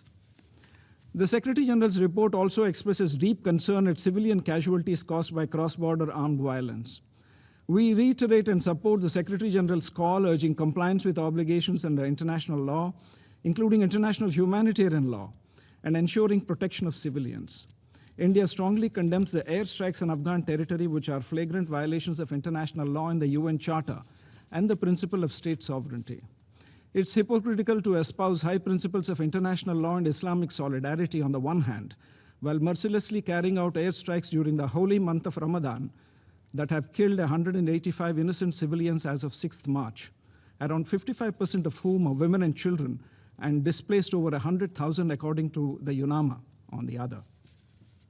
We also reiterate a grave concern on the practice of trade and transit terrorism by denial of passage for trade and the cynical closure of access for a landlocked country. UN declarations on LLDCs sound hollow in the face of such actions. The trade and transit vulnerabilities of LLDCs should not be weaponized. This is a violation of WTO norms and of the UN Charter and international law. While we condemn these acts, we reaffirm our support for the territorial integrity, sovereignty, and independence of Afghanistan. Madam President, terrorism remains a global scourge afflicting humanity, and only coordinated efforts of the international community would ensure that ISIL and Al-Qaeda and their affiliates, including the Lashkar-e-Taiba and the Jaish-e-Mohammed, and the proxies of LET such as the Resistance Front, along with those who facilitate their operations, no longer indulge in cross-border terrorism. Madam President, well over 4 years have passed since the political reality of Afghanistan has changed. India reiterates the importance of incentivizing positive actions. In this context, the current UN sanctions regime related to Afghanistan must take into account contemporary realities. We call on the United Nations and the international community to shun this business-as-usual approach and adopt nimble policy instruments that bring sustainable benefits for the Afghan people who have endured suffering for so long. India reiterates its commitment to strengthen our engagement with all stakeholders in bilateral, regional, and multilateral formats. India will always stand for the priorities and aspirations of Afghan society and will always support the people of Afghanistan. I thank you, Madam President. I thank the representative of India for the statement. I now give the floor to the representative of the Islamic Republic of Iran. In the name of God, the compassionate, the merciful, Madam President, Excellencies, I thank Ms. Gagnon, Deputy Special Representative, for her briefing. We take note of the Secretary General's latest report on the situation in Afghanistan and activities of UNMA. The report confirms that despite the continued efforts of UNMA and the United Nations agencies, Afghanistan remains confronted with complex and multidimensional challenges, including a deteriorating humanitarian situation, growing security concerns, restrictions affecting women and girls, and persistent threat of terrorism. As highlighted by the Deputy SRSG in her briefing, despite these challenges, the DFA has taken positive steps to improve the situation and support economic recovery. These efforts deserve recognition and should be acknowledged by the international community. In this context, I wish to underline the following points. First, we remain deeply concerned about the worsening humanitarian and economic condition in Afghanistan. Nearly half the country population, over 21 million people, are projected to require humanitarian assistance this year. We echo the Secretary General's call on donors to provide increased, predictable, and flexible funding to the sustained life-saving humanitarian operations. Humanitarian assistance must never be politicized.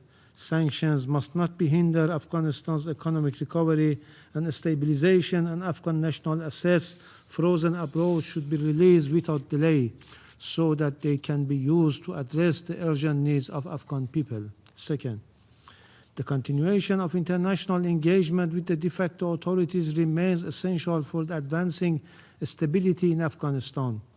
Meaningful and pragmatic engagement is necessary to address the humanitarian and economic crisis and to promote responsible governance. In this context, initiatives such as the Doha process can provide an important platform for dialogue and cooperation on key issues, including counter-narcotics and economic development. Iran has actively and meaningfully participated in working groups on counter-narcotics and private sectors held on 3 and 9 February. As part of this process, in this regard, Iran welcomed the report on the reduction of opium cultivation in Afghanistan. However, without effective support for alternative crops and sustainable livelihood for Afghan farmers, many may be forced out of economic necessity to return to opium cultivation.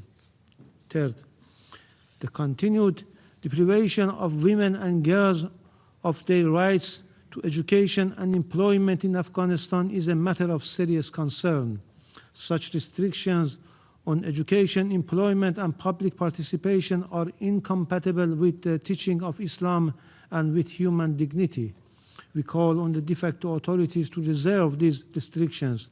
However, we believe that constructive engagement remains the most effective path to promote responsible conduct, uphold human rights, including the rights of ethnic groups and women. Fourth, the threat posed by the terrorist group in Afghanistan remains a grave concern. Afghanistan must not become a haven for terrorism. Likewise, the territory of Afghanistan must not be used to threaten or harm other states, especially neighbors. At the same time, military escalation and cross-border hostilities are deeply concerns and risk further destabilizing the region. Dialogue and diplomatic engagement remain the only viable path to addressing these tensions.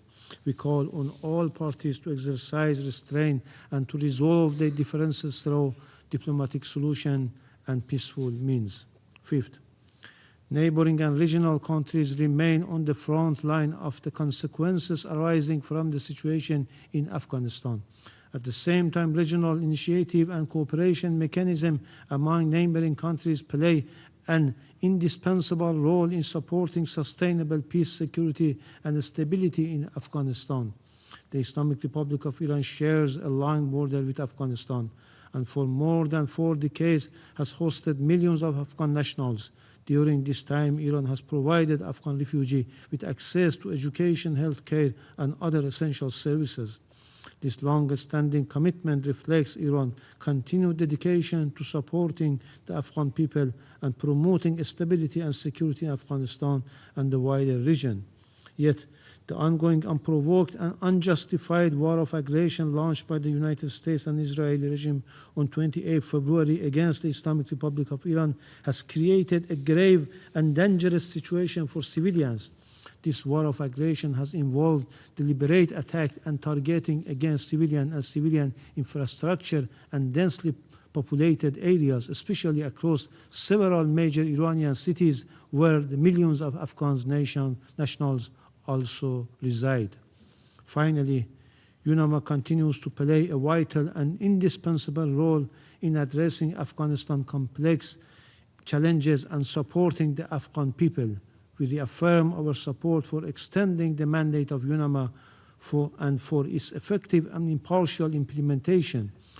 Iran stands ready to continue close cooperation with the United Nations, regional countries, and all relevant stakeholders to promote stability, security, and a better future for Afghanistan. I thank you. The representative of Pakistan has asked for the floor to make a further statement. I give them the floor. Thank you, Madam President. I have been compelled to take the floor again after listening to remarks from the representatives of Afghanistan and India. Madam President, the so-called representative of Afghanistan, who in effect does not represent anyone but himself, must not abuse this forum to pursue his personal agenda. Sequestered in New York, Mr. Faik, my friend, is completely cut off from ground realities.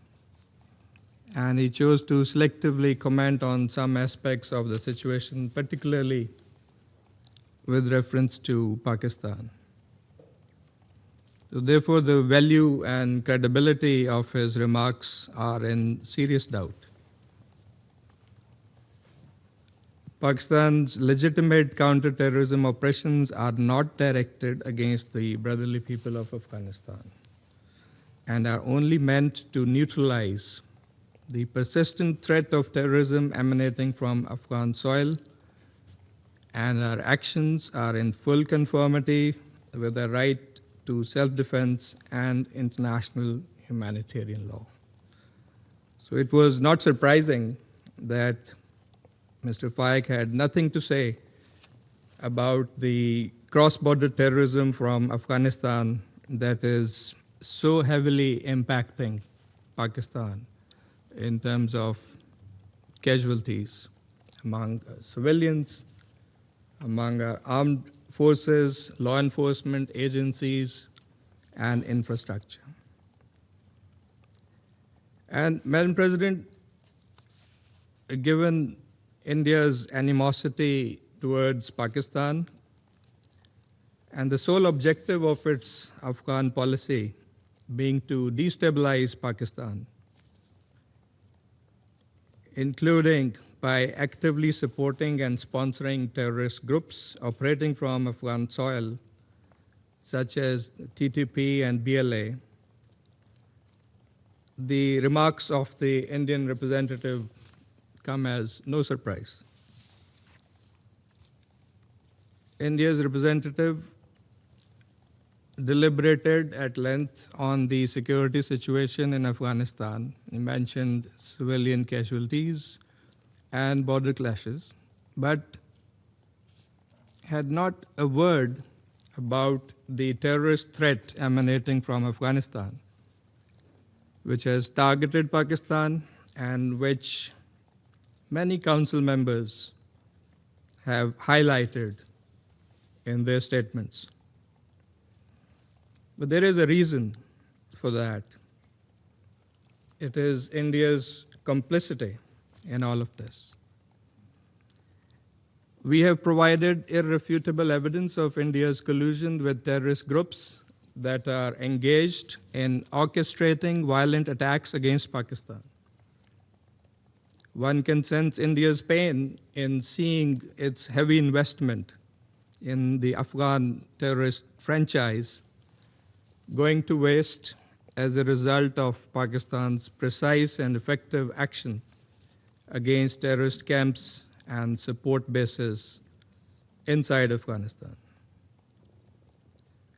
And the world needs no lectures from a serial violator of international law like India, a state that illegally occupies territory, violates UN Charter and Security Council resolutions, perpetrates state terrorism in the Indian illegally occupied Jammu and Kashmir, and beyond, systematically marginalizes its minorities, spreads hate, even weaponizes water with the express goal of starving Pakistan's population, and continues to use disinformation as a state policy. And the list goes on. So, Madam President, while India has always played the role of a spoiler in Afghanistan, Pakistan has engaged responsibly in promoting peace, stability, and prosperity in Afghanistan. But these goals can only be promoted if the Taliban regime fulfills its commitments with respect to counterterrorism, inclusive governance, and upholding the rights of Afghan women and girls, three key areas that were highlighted by the Council members in today's discussion. India in particular must cease and desist from its policy of stoking terrorism inside Pakistan from Afghan soil, now together with their newfound friends in the Taliban regime. While India has long played this dangerous game, we will not allow their sabotage and subversion from Afghan soil to nourish and harm Pakistan. Thank you. I thank the representative of Pakistan for the statement. The representative of India has asked for the floor to make a further statement. I now give them the floor. Madam President, I could not have expected anything better from the esteemed representative of Pakistan.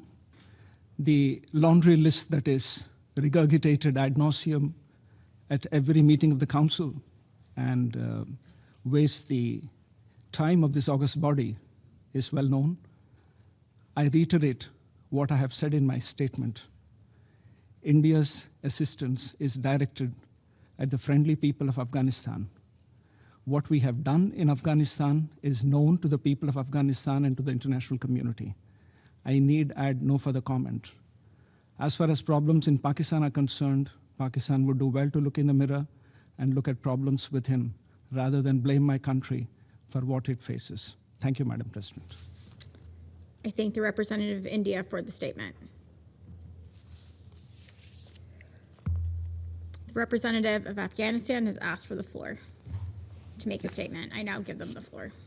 Thank you, Madam President. I just wanted to react and use the right of reply to the remarks made by my dear friend, Ambassador Ahmad. I just wanted to echo that the current status quo in Afghanistan is one of the wrong policies of our neighboring countries, particularly those who provided the same groups and supported them in the past 2 decades. And we hope that the current situation can be a good opportunity to learn from the past experiences and correct the policies. And we have to fight and combat the terrorism without any distinction. And we have condemned in our statement that terrorism is the common enemy, and we should always fight against terrorism without any distinction. And terrorist groups are all the same. The situation in Afghanistan today, we share the sufferings of our neighboring countries, particularly Pakistan and the people of Pakistan. But over the past 2 decades, the Afghan people have also suffered the same situation. Every day with suicide attacks, with bomb attacks, with civilians were targeted with the same terrorist group. And we have always been asking the Council, and we have been always condemning the terrorism and asking our neighboring countries to fight against terrorism without any distinction. So that is something that we wanted to share, and we are hopeful that the current situation can really provide an opportunity for creating a legitimate government, a government that's committed to international obligations and also to the protection of the rights of Afghan people, and can help create a state that Afghan people can live in peace with itself and also with its neighboring countries. Thank you. I thank the representative of Afghanistan for the statement. There are no more names inscribed on the list of speakers. I now invite council members to informal consultations to continue our discussion on the subject. This meeting is adjourned.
Tyler.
on, you called it an excursion. You said it would be over soon. Are you thinking this week it will be over? Are No, you but talking soon. about days?